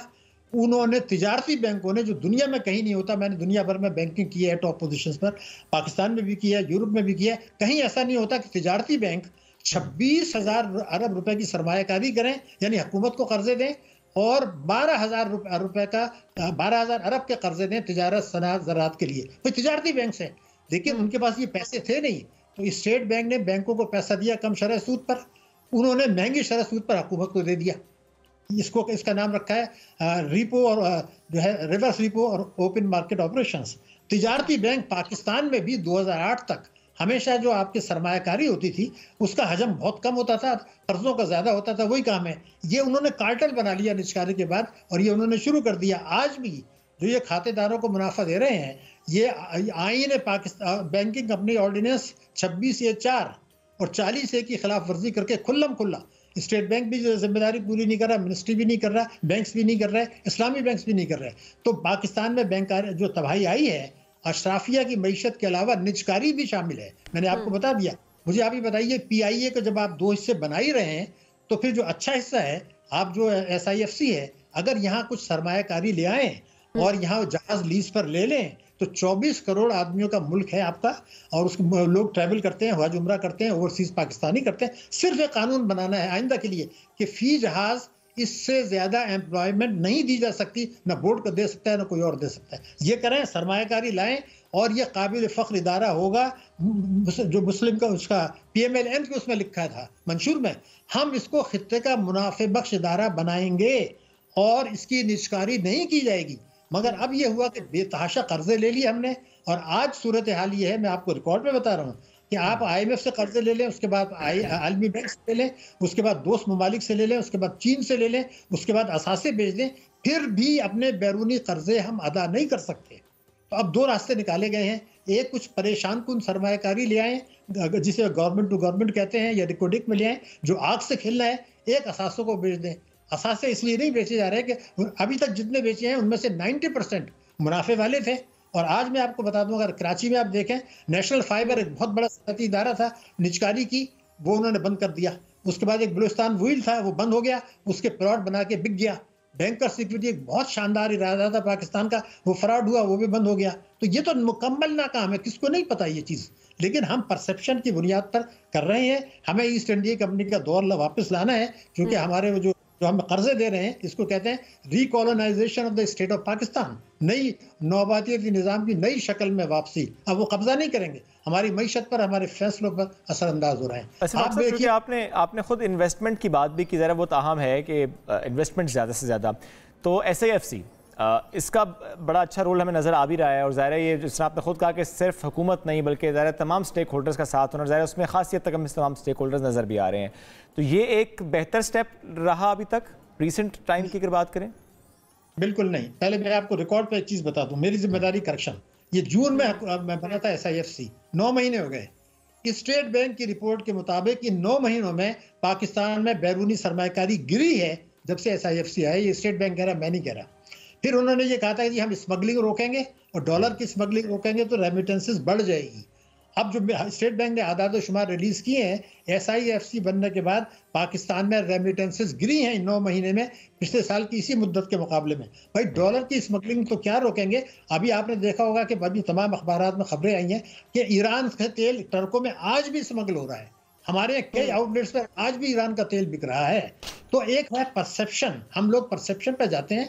अगर काश कभी पाकिस्तानी कौम परसेप्शन के बजाय फैक्ट्स पर चले जाए, स्टैटिस्टिक्स पर चले जाए जो हुकूमत के हैं, तो सारी जो सोच है वो बिल्कुल बदल जाएगी। मैं ये बात इसलिए कह रहा हूँ, मैं एक हल अभी 1 मिनट में आपको बताना चाहता हूँ। बताइए। वो सिर्फ ये है कि SIFC जिसमें अफवाज पाकिस्तान की भी नुमाइंदगी है, मैं ये चाहूँगा कि वो एक मीटिंग बुला लें, लेकिन उसमें उन तीनों बड़ी पार्टियों के कुछ नुमाइंदों को भी बुला लें। उसमें उनको कहें कि जनाब ये आपका मंशूर है जिसमें आप इलेक्शन जीते, ये आईन पाकिस्तान है, टैक्सों में, तवानाई में, तालीम में, सेहत में, उसकी जो नुकात हैं ये उस अहदनामे पर दस्तखत कर दें कि जिस पर हम इलेक्शन जीतते रहें, और जो आईन पाकिस्तान है तालीम और सेहत वगैरह में, तवानाई में, उसके मुतालिक अहदनामे पर दस्तखत करें और कानून साजी कर दें। कानून साजी का मतलब ये है कोई हुकूमत कोई जाए उस पर अमल दरामद होगा, और ये जो बजट जून में आ रहा है ये उसके मुताबिक होगा। अगर ये फौज कराने में कामयाब हो जाती है तो पाकिस्तान की तरक्की को कोई रोक नहीं सकता, और अगर खुदा न खास्ता नहीं किया तो जैसे 23वां प्रोग्राम है, 24वां, 25वां वही चलता रहेगा। तो ये साइकिल है जिसके अंदर हम लोग घूमते रहेंगे, और आखिर में क्या होता है, जो नुकसान होता है पाकिस्तानी अवाम का होता है, नुकसान पाकिस्तान का होता है। बहुत शुक्रिया डॉक्टर शाहिद हमारे साथ मौजूद थे। नाज़रीन, हम बढ़ेंगे एक ब्रेक की जानिब, स्टे विद अस। जो नाम है ना रमज़ान और हम, ज़ाहिर अपनी अकाउंटेबिलिटी भी है। हम बहुत सी ऐसी बातें करते आए हैं थ्रू आउट द ट्रांसमिशन, कैसे अपनी इस्लाह करनी है, कैसे अपने आप को ठीक करना है, क्योंकि बहुत सी ऐसी चीज़ें होती हैं जो कि हम जाने अनजाने में कर देते हैं और हमें मालूम नहीं होता कि ज़रा वो गलत होता है, वो रवैया गलत होता है, वो रविश दुरुस्त नहीं होती, और ज़रा उसको ही ठीक करना होता है कि एक मौका ऐसा आता है, एक मेहमान जो आता है हमारे पास रमज़ान वाले मौका देता है। और आम दिनों की अगर जो आपने सेल्फ अकाउंटेबिलिटी की बात की, वहाँ पर आम दिनों में हम अक्सर औकात ये बात कर रहे होते हैं, शख्स पे तो शैतान आ गया था, ये तो शैतान ने वरकलाया जिसकी वजह से हमने ये गुनाह कर दिया। अब तो शैतान कैद इस माह मुबारक में, और ज़्यादा से ज़्यादा हम नेकियां करने की हमारे पास एक कैपेसिटी होती है कि हम नेकियां कर रहे हैं और गुनाहों की तरफ ना जाएं। लेकिन अगर फिर भी कोई ऐसी आदत है जिनसे हम नहीं छुटकारा पा रहे, उसकी वजह फिर ज़ाहिर है सेल्फ अकाउंटेबिलिटी यहाँ पर बनती है। अपनी इस्लाह हमने कैसे करनी है। एग्जैक्टली। तो आज बड़ी ही ज़बरदस्त शख्सियत हमारे साथ इस ट्रांसमिशन में मौजूद हैं। यूँ तो आप सबको उनके एक ऐलान का इंतज़ार होता है, लेकिन ज़ाहिर है हम उनकी हर बात से बड़ी रहनुमाई हासिल करते हैं। ख़तीब है माशाअल्लाह, बादशाही मस्जिद लाहौर के एक बड़ा एजाज़ चेयरमैन रोयत हिलाल कमेटी पाकिस्तान, मौलाना सैयद अब्दुल खबीर आज़ाद साहब आज हमारे साथ मौजूद हैं। मौलाना साहब बहुत शुक्रिया, आपने इस ट्रांसमिशन वक्त रमज़ान कैसा गुजरा? बहुत अच्छा माशाअल्लाह। रमज़ान तो जो है वो बहुत ही बरकत वाला, अज़मतों वाला, रिफ़तों वाला महीना है, और हज़ूर करम नबी मोहतशम सल्लल्लाहु अलैहि वसल्लम का मामूल मुबारक था, जब शाबान आता था तो आप पलंग को खैरबात कह दिया करते थे और फरमाते थे, लोगों तुम्हारे ऊपर ऐसा एक महीना आ रहा है, अव्वलुहु रहमा औसतुहु मग़फ़िरा व आखिरुहु इत्कुम मिनन्नार। जैसे हमारी इस बहन ने बात की कि पहला अशरा रहमत का है, दूसरा अशरा मग़फ़िरत का है और तीसरा अशरा जहन्नम से आज़ादी, खलासी और बख्शिश का है। बेशक। तो आप यकीन करें कि इस दफ़ा तो जो रमज़ान है पता भी नहीं चला और इतना आसान था कि मैं जिससे भी पूछता था कि आपका रोज़ा कैसा है तो वो कहते थे कि भाई पता ही नहीं चला। अल्लाह ताला ने इतनी आसानी फरमा दी। और नज़ुल कुरान का महीना आप ये देखें, जैसे कहा कि आखिरी दिन, अय्याम, लम्हात, घंटे, मिनट, सेकंड रह गए। मैं समझता हूँ कि जितनी ज़्यादा से ज़्यादा इंसान इबादत कर सकता है, अल्लाह के कुर्ब को हासिल कर सकता है। और वो कुरान करीम में आता है ना कि जब तुम मुझे पुकारते हो तो मैं तुम्हारी पुकारों को सुनता हूँ। वाइज़ा सालका इबादी अन्नी फ़इन्नी करीब, तो मैं तुम्हारी शारक से ज़्यादा करीब हूँ। तुम जब मुझे पुकारते हो मैं तुम्हारी पुकारों को सुनता हूँ। तो मैं समझता हूँ कि एक ठाठे मारता हुआ रहमतों का समुंदर था। और फिर देखें कि फिर वो रात रखी गई है जिसको लैलतुल क़द्र कहते हैं, और वो 1000 महीनों से आला बाला अरफा रात है। और इस रात में अल्लाह ताला बनु कलब की बकरियों के बाल जितने इंसानों की नजात फरमा देता है। अल्लाह बख्शिश के फ़ैसले करता है, अल्लाह जहन्नम से आज़ादी के फ़ैसले करता है। और फिर अल्लाह ताला ने इस रमज़ान में हमें पाकिस्तान जैसी प्यारी नेमत जो है वो अता की। बेशक। और यही रात थी, यही दिन था जिसमें अल्लाह ताला ने अता किया 27वीं का। मैं समझता हूँ कि हम अल्लाह ताला का जितना भी शुक्र अदा करें वो कम है। और जहाँ हम अपने लिए दुआ करें, आज मुल्क को मैंने 27वीं की रात को हज़ारों का मजमा था बादशाह मस्जिद लाहौर में, तो हमने उसमें भी अल्लाह ताला से यही फरियाद की कि अल्लाह हमारे मुल्क को जितने चैलेंजेस हैं, जितने मुश्किलात हैं, इससे निजात कोई अता कर सकता है। और अल्लाह आप हमें इससे निजात अता फरमा दें। साहब इतने हाथ जब दुआ के लिए उठे होंगे, अल्लाह तो एक ज़रा सी भी आप कोई बात करते हैं तो अल्लाह तो वो भी सुन लेता है। तो इंशाअल्लाह ताला तमाम लोगों की दुआएं ज़रूर कबूल होंगी। कितनी परेशान है बिल्कुल। अगर मैं समझता हूँ कि ये महीना हमें अल्लाह तबारक व तआला ने एक ऐसा महीना अता किया है कि हम जितना मांग सकते हैं मांगे, क्योंकि जितना भी मांग ले कम है। अच्छा साहब इसमें एक सवाल भी करने दीजिएगा, चूँकि ज़रा आपने 27वीं शब का भी जिक्र किया। अब ऐसे में मस्जिद का ऑपोजिट ज़ाहिर बाज़ार को कहा गया। अब चूँकि ये तो नहीं पता कि लैलतुल क़द्र की रात किस रात में है, वो चाहे फिर 27वीं कोई भी ताक रात को हो सकती है। वैसे में आज की रात ये भी फजीलतों वाली रात है। तो मैं इस बुनियाद पे सवाल आपसे कर रहा हूँ कि हम तो आखिरी 2-3 दिन को ज़ाया कर देते हैं बरकतें समेटने में, हम तो बाज़ारों में कर लेते हैं। रसूलुल्लाह सल्लल्लाहु अलैहि वसल्लम को बता दिया गया था कि रात कौन सी है लैलतुल क़द्र, मगर 2 इंसानों की लड़ाई से अल्लाह के नबी के जहन से वो बात निकली। फिर अल्लाह के नबी सल्लल्लाहु अलैहि वसल्लम को बताया गया कि जिस रात को आप तलाश कर रहे हैं वो आखिरी रमज़ान के अशरे की ताक रातों में है। अब उसमें जो ताक रात है वो आज की भी होगी जैसे आपने फरमाया। तो इन रातों को या इस टाइम को, इन दिनों को ज़ाया नहीं कर सकते। ठीक है, अल्लाह ताला ने इसके बाद एक खुशी का दिन भी रखा है और वो खुशी का दिन हम सबको मनाना है, क्योंकि आप जानते हैं कि ज़माना जालियत में बहुत अजीब व गरीब रस्म व रवाज थे। लोग घोड़ा सवारी करते थे, तीर बाजी करते थे, भाई क्या कुछ करते थे, मगर हमारे नबी हज़रत मोहम्मद रसूलुल्लाह सल्लल्लाहु अलैहि वसल्लम ने फरमाया कि लोगों, अल्लाह ताला ने मेरी उम्मत को 2 खुशी के त्यौहार और दिन अता किए हैं। एक रमज़ान मुबारक के बाद आने वाला यकम शवाल मुकर्रम का दिन ईद उल फितर का और एक ईद उल अज़हा का। तो ये खुशी के त्यौहार हैं, मनाने चाहिए और ज़रूर।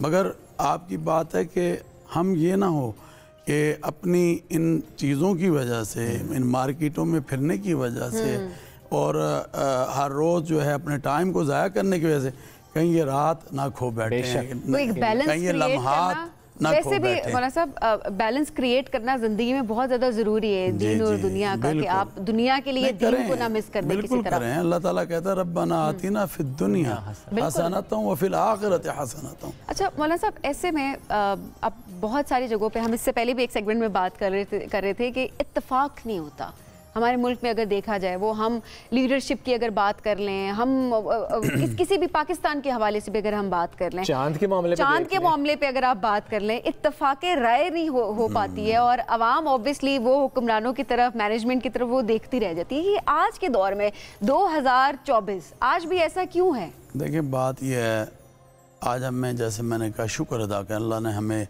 एक नेमत पाकिस्तान की सूरत में जो अता की है, आज हमारी इज़्ज़तें इसके साथ हैं। अच्छा, अब वो लीडरशिप हो, चाहे अवाम हो, चाहे मजहबी तबका हो, चाहे उलमा हो, आज सबको मिलकर आगे बढ़ना होगा। और आज दुश्मन भी इस चीज़ का ही फ़ायदा उठाता है कि जब हमारे अंदर नफाक होता है, जब हमारे अंदर तफरीक होती, मगर इस्लाम ने और हमारे पैगम्बर हज़रत मोहम्मद रसूलुल्लाह सल्लल्लाहु अलैहि वसल्लम ने तो इन तफरीक़ात को और इन चीज़ों को ख़त्म किया। कुरान कहता है वातसिमू बिहब्लिल्लाहि जमीअन वला तफर्रक़, कि अल्लाह की रस्सी को मजबूती से थाम लो और तफर्रक़ात में मत बटो। और अल्लाह के रसूल सल्लल्लाहु अलैहि वसल्लम का इरशाद है, अल मुस्लिमु मन सलिमल मुस्लिमून मिन लिसानिही व यदिही, कि तुम में बेहतरीन इंसान वो है, मुसलमान वो है जिसके हाथ और ज़बान से दूसरा मुसलमान, और एक जगह फरमाया दूसरा इंसान। मेरे और मेरी फैमिली के 50 साल मजहबी हम आहंगी, बैनुल मज़ाहिब, मेरे वालिद बहुत बड़े पाकिस्तान के स्कॉलर थे, उन्होंने बुनियाद रखी इस पाकिस्तान में बैनुल मज़ाहिब। आज वही मिशन हम लेकर आगे चल रहे हैं। और पाकिस्तान में अल्हम्दुलिल्लाह हमने कराची से लंडीकोट और गिलगित बल्तिस्तान तक बैनुल मसालिक को बैनुल मज़ाहिब हमने अपना किरदार अदा किया है। अभी हमारी बहन चांद के मुतल्लक बात कर रही थी, तो जैसे जैसे अब वक्त करीब आता जा रहा है तो लोगों को बड़ा इस चीज़ का जो है ना इस वक्त वो है कि कोई ना कोई बात जो है वो, तो आप देखेंगे अल्हम्दुलिल्लाह जब से मैंने इस जिम्मेदारी को लिया, मेरी रात दिन कोशिश यही रही कि हम बाहर यूनिटी पैदा करते तो इसमें क्यों नहीं, तो हमने इसमें भी यूनिटी पैदा करने की कोशिश की है।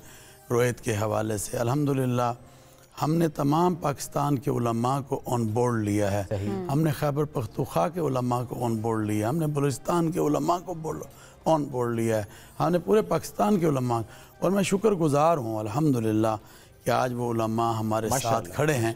और आप देख लें कि रमज़ान मुबारक ये चौथा था, तो एक हुआ, और पाकिस्तान में एक ही रोज़ा था।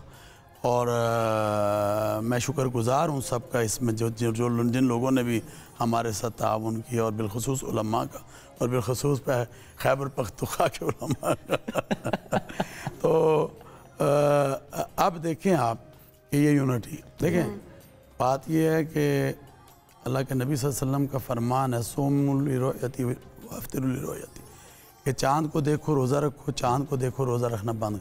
सबसे अच्छा निज़ाम पाकिस्तान का है, और पाकिस्तान की रियासत मरकज़ी रोयत हिलाल कमेटी बनाती है। देखते हैं स्पार्को भी है उसमें, तो हुकूमत बनाती है। अब हमारी ये मरकज़ी कमेटी है, और इसमें 21 के करीब हमारे लोग हैं, जिसमें तमाम मसाले की जो मुक़्तदर नुमाइंदगी है वो मौजूद है, जय्यद उलमा, और फिर फलकियात, फिर मौसमियात, फिर वजारत साइंस, फिर वजारत महकमा स्पार्को और महकमा मौसमियात। अब ये सब लोग हमारे साथ बैठते हैं।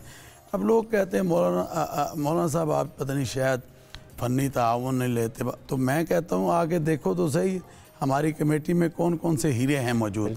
तो हम फ़नी ताउन लेते हैं, आज भी पूरे मुल्क के साथ मैं बात कर रहा हूँ, क्यों, इम्कानात हैं।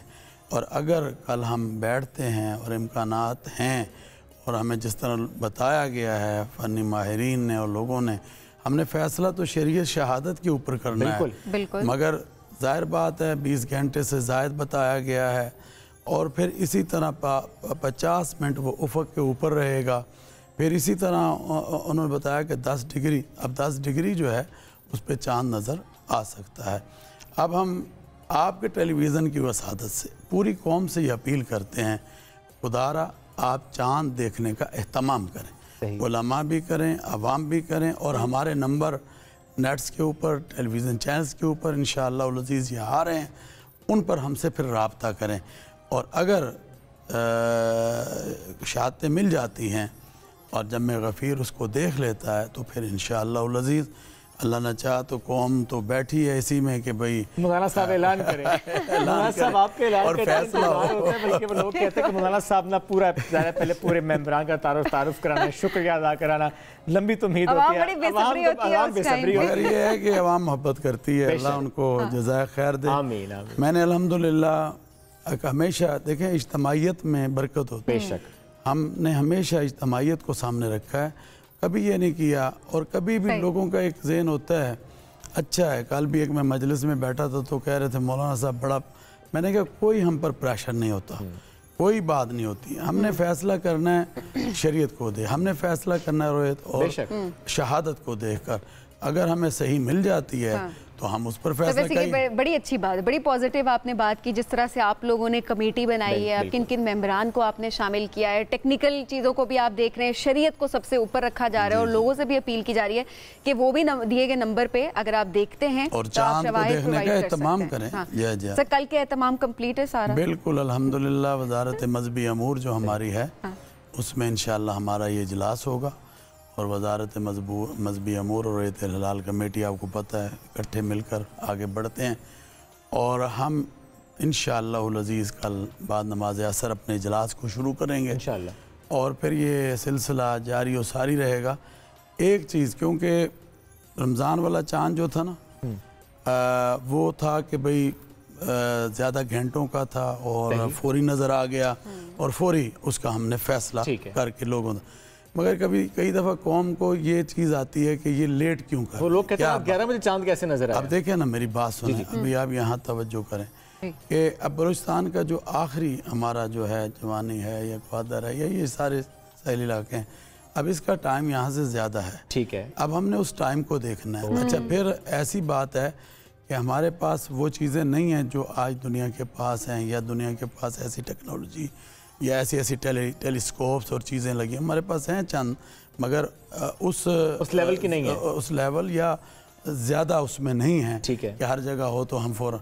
फिर जाहिर बात है कि कई लोग देखते हैं तो किसी के पास साइकिल है, किसी के पास मोटरसाइकिल है, किसी के पास रिक्शा है, वो सवारी लेके अब जाहिर बात है किसी जगह पर पहुंचेगा, किसी मस्जिद में जाएगा, हमारी जोनल कमेटियां उधर जाएगा या डिस्ट्रिक्ट कमेटी के पास जाएगा, फिर वो हमारे साथ रब्ता होगा, तो जाहिर बात है ये एक छोटा मसला नहीं है, इसको बहुत ज्यादा देखना पड़ता है। वैसे मौलाना साहब, इस पे कल की मुनासबत से लग रहा है थोड़ा ऐलान में ताखीर हो सकती है। हाँ देखें, बात यह है कि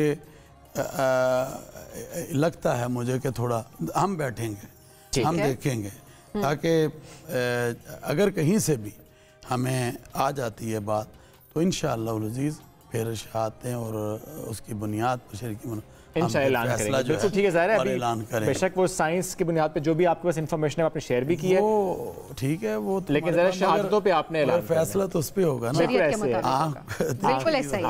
मौलाना साहब बहुत शुक्रिया, साथ मौजूद थे, आपका आना हमारे लिए बाइस फ़ख्र है, हमेशा बहुत अच्छा लगता है। नाज़रीन, एक ब्रेक की तरफ बढ़ना है हमें, ब्रेक से वापस आते हैं, साथ रहिए।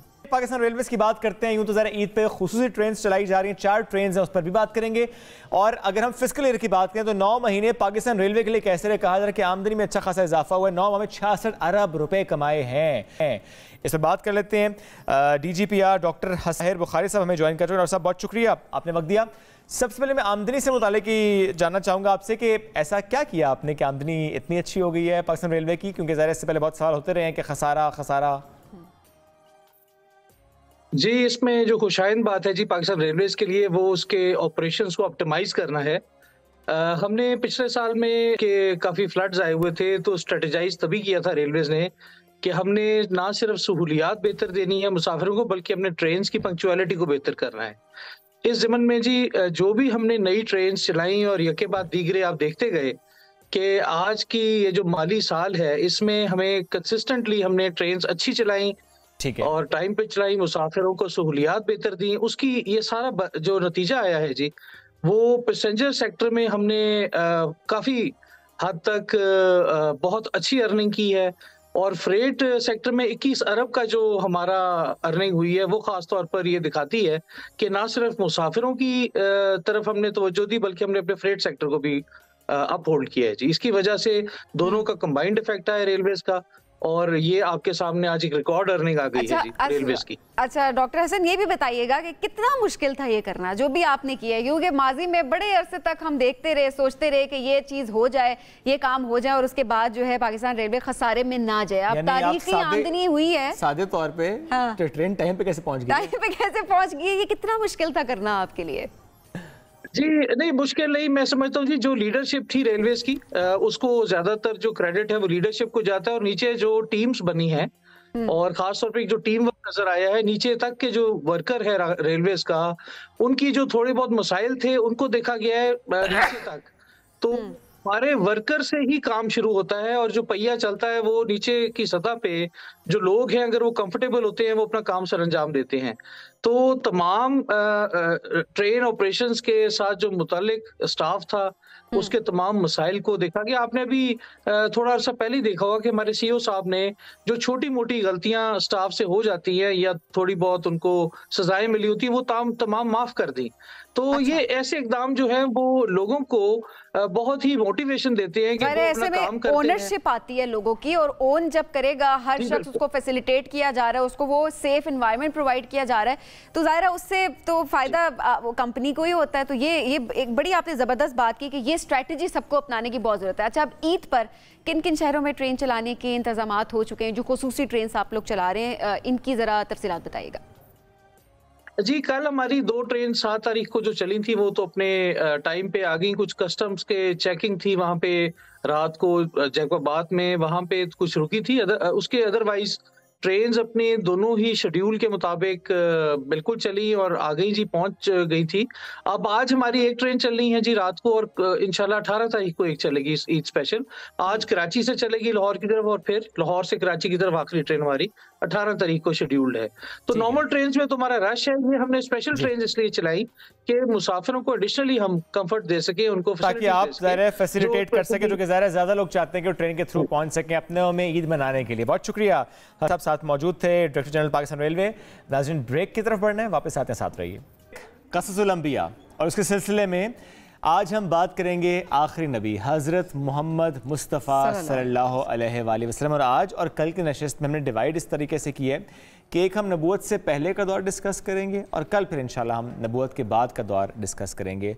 मक्का में आप पैदा हुए, 40 बरस की उम्र में गारे हिरा में पहली वही नाजिल हुई, तो आज हम इसी से गुफ्तगू का आगाज़ करते हैं। उनका बचपन, उनकी यूथ वो कैसी थी, उनका जवानी का टाइम कैसा था, उस पर आज हम बात करेंगे।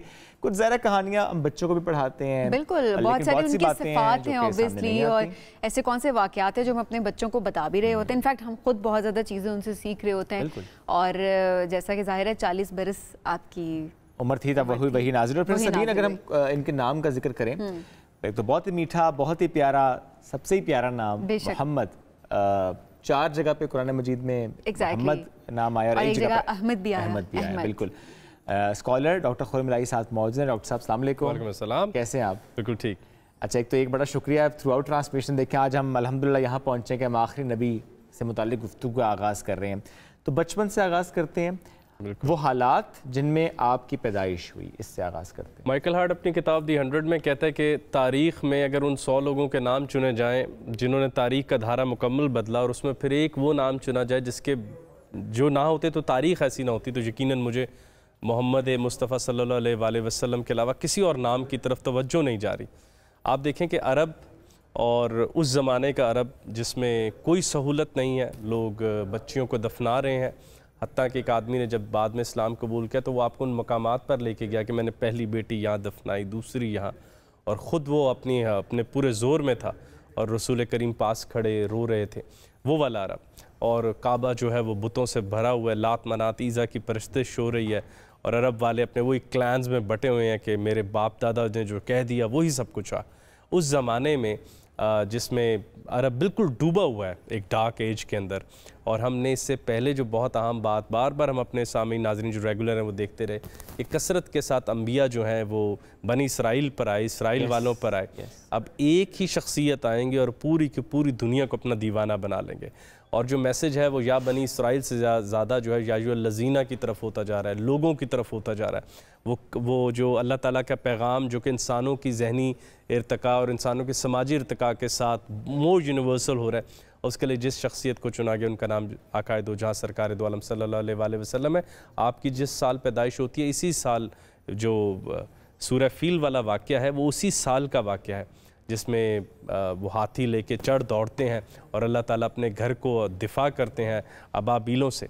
तो वो जैसे कि एक तैयारी हो रही थी, वो जो बादशाह के आने से पहले वो जो एक राह हमवार की जाती है। इसके अलावा आपकी पैदाइश वाले दिन कहा जाता है कि जो सबसे बड़ा ज़ोरास्ट्रियन टेम्पल था वहाँ पर बहुत बड़ा ज़लज़ला आया और वहाँ पर जो आग सदियों से जल रही थी वो भी बुझ गई।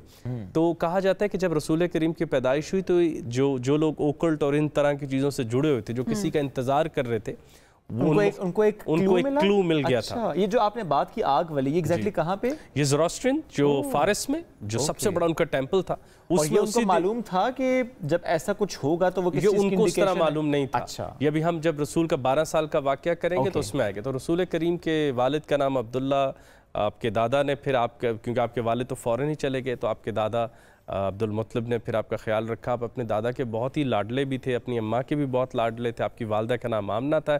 आप सिर्फ बहुत ही कम उम्र में थे, तो मैं कुछ एज इसलिए नहीं ले रहा कि उसमें हल्की सी डेविएशंस हैं, लेकिन आपकी वालदा बहुत कम उम्र में चली गई। फिर बीबी हलीमा ने आपको दूध पिलाया। थोड़ा सा आगे आते हैं तो आपके जो दादा हैं जो बहुत प्यार कर रहे हैं वो भी चले जाते हैं। तो फिर आपके चाचा अबू मुत्तलिब जो हैं वो आपका ख्याल रखना शुरू करते हैं और फिर 12 साल की उम्र में अब वो आपको लेकर जाते हैं एक सफ़र पर शाम की तरफ। तो शाम में जो है वहाँ एक मॉन्क होता है, एक क्रिश्चियन अलूम रखने वाला बहीरा, और वो देखता है और वो कहता है ये बच्चा तो बहुत स्पेशल है। और वो खुद फ़ौरन आपके चचा को बुलाता है और वो कहता है कि आप ज़रा यहाँ आइए, मेरी बात सुनिए, ये बच्चा कौन है? तो आपने कहा ये मेरा भतीजा है, मैंने बेटों की तरह इन्हें पाल रहा हूँ। तो वो कहते हैं आप इसे फ़ौरन यहाँ से लेके वापस मक्का चले जाएँ, ये यहाँ पे रहना नहीं चाहिए, क्योंकि शाम में जो यहूदी हैं वो ये जान लेंगे कि ये कोई चुनी हुई हस्ती हैं। तो आपने फरमाया कि ये आपको कैसे पता चला? तो उन्होंने कहा जिस तरह ये चलता आ रहा था तो मैं उन उलूम पे अबूर रखता हूँ, जो ये देखता रहा था कि पत्थर और बाकी जो मखलूक़ात हैं वो इनके आगे सजदा रेज़ हो रही थी और एक आसमान पर एक पूरा बादल था जो इसके ऊपर साया किया हुआ। आप यहाँ से फ़ौरन चले जाएँ। ये पहला साइन होता है जिसके बाद आप लेकर उनको वापस आ जाते हैं। और ये पहला साइन है रसूल ने जो रिसीव किया। ये बहुत छोटी बात थी। अभी आगे जाके जो बड़ी बात होती है कि अरब वाले जो आपस में लड़ रहे थे वो ये प्लान आउट करते हैं कि हम काबे को दोबारा बिल्ड करेंगे। तो उसमें वो जो पत्थर वाला वाक़या है कि वो पत्थर के ऊपर लड़ाई हो जाती है कि पत्थर कौन लगेगा। तो उसमें भी रसूल करीम वो कहते हैं जी उस दरवाजे से जो पहले आएगा वो फैसला कर ले। तो उसी दिन ये कैसे कोइंसिडेंटल हो गया? वो एक बहुत बड़ा साइन था जिसमें आप सल्लल्लाहु अलैहि वसल्लम ने फरमाया कि आप सब लोग चादर को चारों कोनों से पकड़ लें और उसके ऊपर रखें, और रखने का मौका रसूल करीम को मिला। तो वो एक बहुत बड़ा साइन था।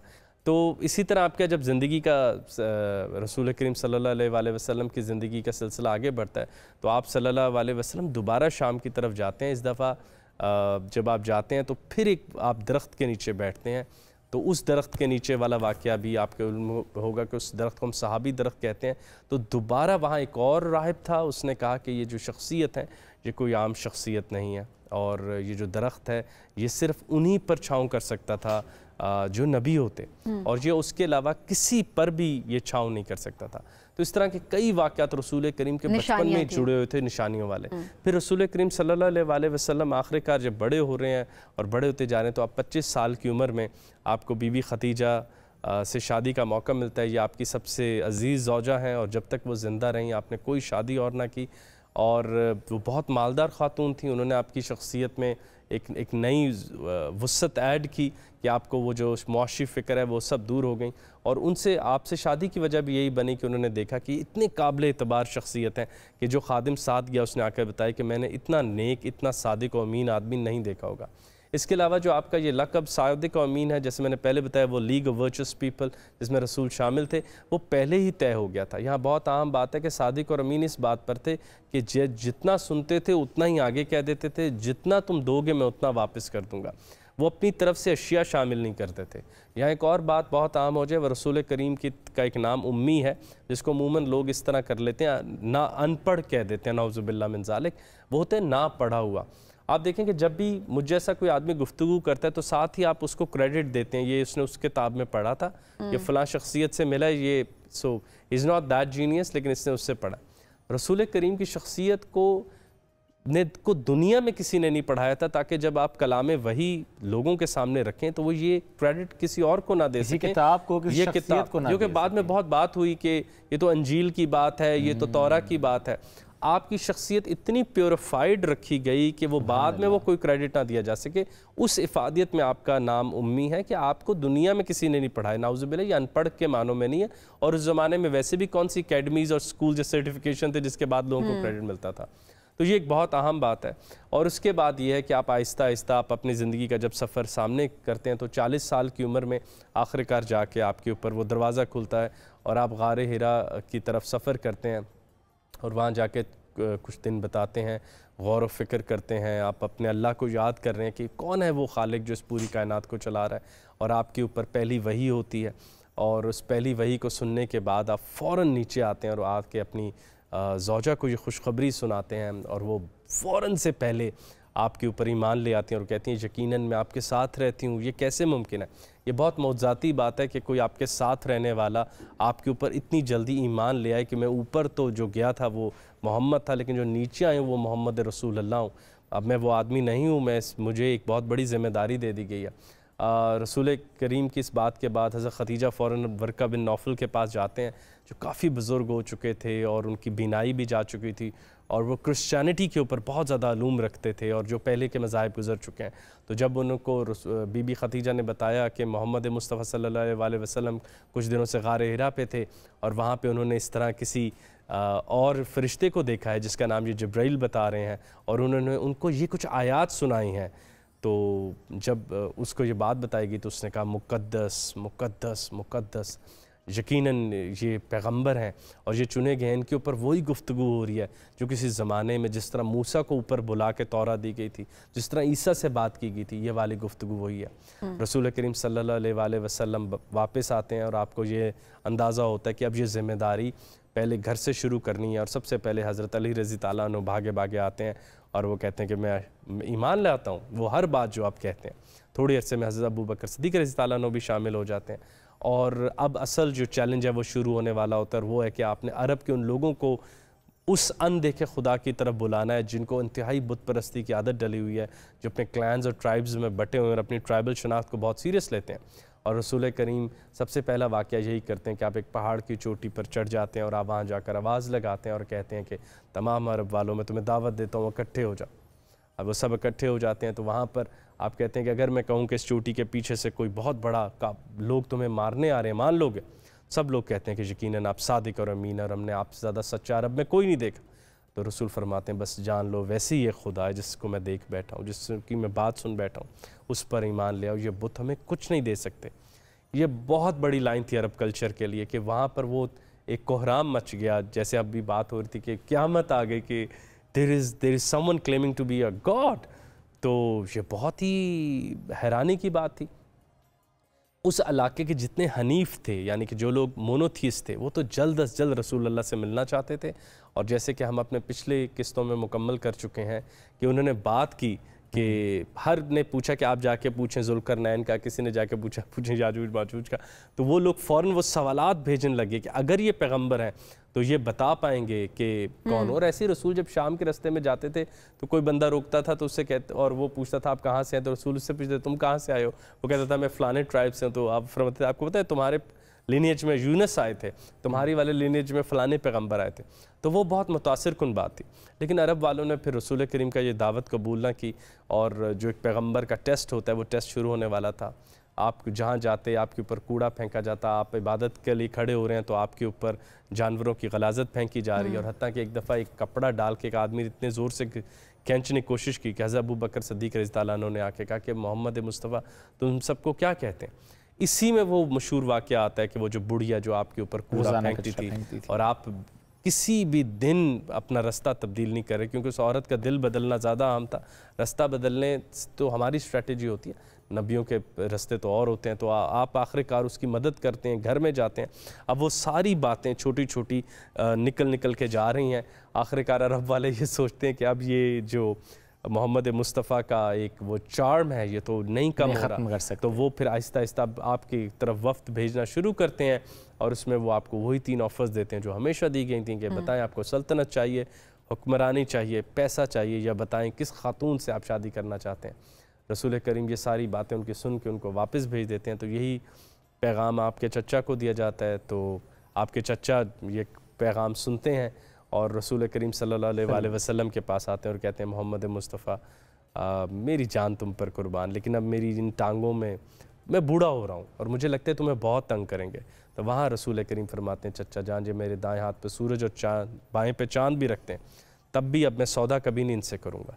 तो चचा बाहर आके कहते हैं कि बस ठीक है, अब मैं भी तुम्हारे साथ हूँ, कंसिडर मी विद यू, तुम बाहर जाया करो, अपना पैगाम दिया करो। और फिर वो एक स्ट्रेंथ है जिसके लिए रसूल करीम सल्लल्लाहु अलैहि वसल्लम की ज़िंदगी के जो असल शुरुआत है, जब ये पैगाम लेके आपने बाहर जाना है, और बाहर से मुराद सिर्फ मक्का नहीं है, बाहर से मुराद वो इर्द गिर्द के इलाके हैं जहाँ आहिस्ता आहिस्ता पैगाम जाएगा और मुख्तलिफ बादशाह रुजू करेंगे, उसके ऊपर हम बात करेंगे इंशाअल्लाह। कल उस पर बात करेंगे, कंटिन्यू करेंगे इसको।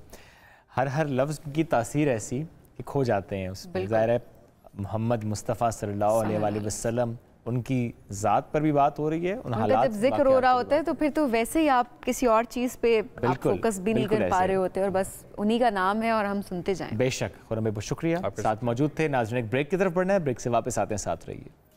रोज़े क़यामत, जन्नत और जहन्नुम, उन बड़े वादों में अहम तरीन वादे जो अल्लाह ताला ने इतनी मखलूक से किए हैं। हम बतौर मुसलमान इन तीनों पर ईमान और यकीन रखते हैं। कुरान और अहदीस में इन तीनों के बारे में हमारे लिए क्या रहनुमाई है, क्या कुछ बयान फरमाया गया है, और अल्लाह ताला और उसके हुजूर ने इंसान को जिस तरह बार बार ताकीद फरमाई कि वो रोज़े क़यामत के लिए भरपूर तैयारी करें और अल्लाह ताला की खुशनुदी हासिल करने के लिए जो कुछ आप कर सकते हैं वो करें, ताकि जन्नत पाएँ, जन्नत की नेमतें हासिल करें और जहन्नुम के अजाब से बचें। क्योंकि ज़रा आखिरी अशर में वैसे भी हम ये बात करते हैं कि जहन्नुम के दरवाजे बंद कर दिए जाते हैं। तो आज की इस नशिस्त में हम ये बात करेंगे रोज़े क़यामत, जो कहते हैं ना क़यामत कायम होना, तो किस तरीके से कायम होगी, इस पर बात करेंगे। मजहबी स्कॉलर राजा ज़िया साहब साथ मौजूद। साहब बहुत शुक्रिया वक्त देने के लिए। क्योंकि इस पूरी ट्रांसमिशन में हमने एक दो बार बात तो की क़यामत की निशानियों से मुतालिक भी, और अक्सर हम कर भी रहे होते हैं, लेकिन क़यामत कायम होने की क्या निशानी है कि क़यामत कायम हो गई है? सबसे पहली बात है कि जी क़यामत का होना जो है ना, वो अल्लाह सुब्हानहू ताला के अल्लाह होने पर भी एक दलील है। बेशक। और उसकी वजह यह है कि जिस रब ताला ने पूरी कायनात को एक मीज़ान पर बनाया, एक बैलेंस पर बनाया, जहाँ पे आपको नज़र आता है कि दिन है तो रात भी है, और सुबह है तो शाम भी है, पानी है तो आग भी है, मतलब हर जगह पे आपको ना बैलेंस नज़र आता है। पूरी कायनात के अंदर अल्लाह ताला ने ये पूरा बैलेंस कंटेन किया है।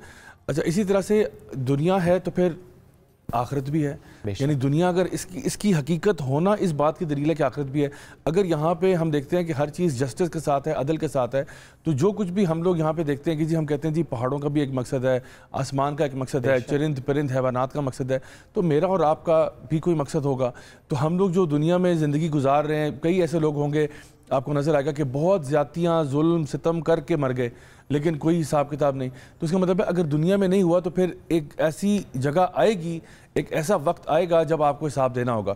मिसाल के तौर पे आप देखते हो कि कोई बहुत ही कोई जालिम किस्म का हुक्मरान था, हिटलर की मिसाल लेते हैं, स्टालिन की मिसाल लेते हैं, वो तो बंदे मार के आराम सुकून से देखने में बज़ाहिरी तौर पे तो बड़े आराम से चले गए दुनिया से, लेकिन क्या कोई जस्टिस, कोई अदल का निज़ाम होगा? बिल्कुल होगा। कुछ में तो ऐसा होता है कि अल्लाह ताला दुनिया में ही इंसान की पकड़ कर लेता है, लेकिन फिर एक आगे जाके भी एक हिसाब किताब का मामला है। तो वो जो जहन्नम है और जन्नत है और क़यामत का दिन बज़ाते खुद है, वो कायम होकर रहेगा। इस दिन में क्या होगा? सबसे पहले तो ये बताया जाता है, यानी कि हदीस मुबारक में भी और कुरान मजीद की भी दीगर आयात में, कि उस दिन सूर फूंका जाएगा। यानी एक आम ज़िंदगी चल रही है, लोग अपने कामों में मुलव्वस हैं। एक हदीस में आता है कि दो लोग आपस में, एक बंदा कपड़ा बेच रहा है, एक बंदा कपड़ा ख़रीद रहा है। एक और हदीस में आता है एक बंदा जो है वो ऊँट से अभी दूध निकाल के आया है और अभी उसने भी टेबल पर रखा है, अभी पीने का मौका नहीं आया कि क्या क़यामत आ जाती है। इसी तरह से मुख्तलिफ़ किस्म की चीज़ों के बारे में आता है कि अभी मतलब कि क़यामत अचानक से आएगी, यानी आपको बता कर नहीं आएगी, कोई वार्निंग नहीं होगा। बहरहाल हदीस में ये आता है कि जुमे के दिन क़यामत आएगी। उसकी वजह ये कि जितने भी तमाम जानवर हैं, चरिंद परिंद हैवानात हैं, वो सब जुमे के दिन अल्लाह ताला से दुआ करते हैं कि अल्लाह बस हमें अपने हिफ्ज़-ओ-मान में रखना। सिवाय इंसानों के, इंसान अक्सर इस मामले में गाफिल होते हैं, लेकिन बहरहाल ये उस दिन को आएगी, लेकिन पता किसी को भी नहीं होगा कैसे आएगी और क्या होगा मामला। सूर फूंका जाएगा। नबी करीम सल्लल्लाहु अलैहि वसल्लम की एक हदीस आपने फरमाया कि जो फ़रिश्ता है इसराफील, वो ये वो फ़रिश्ता है जो पलके नहीं झपकता और ये अपने मुंह के साथ वो जो उसने जो बजाना है, वो जो सूर फूंकना है, वो अपने होंठों से लगा के अल्लाह ताला के अर्श की तरफ देख रहा है और बिल्कुल पलक भी नहीं झपकता कि अल्लाह का हुक्म आए तो मैं सूर फूंक दूं। और ये 1400 साल पहले आपने कहा था कि इस वक्त इसराफील की हालत है, तो इमेजिन करें आज वो वक्त कितना करीब आ चुका है। और क़यामत की निशानियों में से एक सबसे बड़ी निशानी तो ये है कि नबी करीम सल्लल्लाहु अलैहि वसल्लम दुनिया में आए और दुनिया से चले गए, क्योंकि जो 1,24,000 अम्बिया का सिलसिला था ना पूरी इंसानी तारीख का, वो अब ये आखिरी नबी हैं। यानी इसके बाद कोई नबी नई शरीयत लेकर इस तरह से नहीं आ रहा। इसका मतलब ये हुआ कि अब हम अपने जो आखिरी टाइम है उसके बहुत बहुत करीब जा चुके हैं। तो इसराफील जो फरिश्ता है वो भी इंतज़ार में, अल्लाह ताला हुक्म दे और वो हुक्म में राई बराबर भी ताख़ीर ना करे, फ़ौरन से सूर फूंक दे, तो क्या होगा, ज़मीन जो है वो हिल जाएगी, पहाड़ जो है वो रेज़ा रेज़ा हो जाएंगे, रुई की गालों की तरह हो जाएंगे, लोग इधर उधर भाग रहे होंगे। यौम यफ़िर जो ना रस्मतर फरमाता है यौम यफ़िरुल मरउ मिन अख़ीही व उम्मीही व अबीही व साहिबतीही व बनीही, यानी एक बंदा अपने माँ बाप से भाग रहा है, अपने बीवी बच्चों से भाग रहा है, अपने सगे भाई से भाग रहा है, क्योंकि हर बंदा नफसी नफसी का आलम है। तो ये क़यामत का दिन जो है बज़ाते खुद ये 50,000 साल का होगा। और इसमें क्या होगा, लोगों का हिसाब किताब होगा और सूरज बहुत करीब कर दिया जाएगा।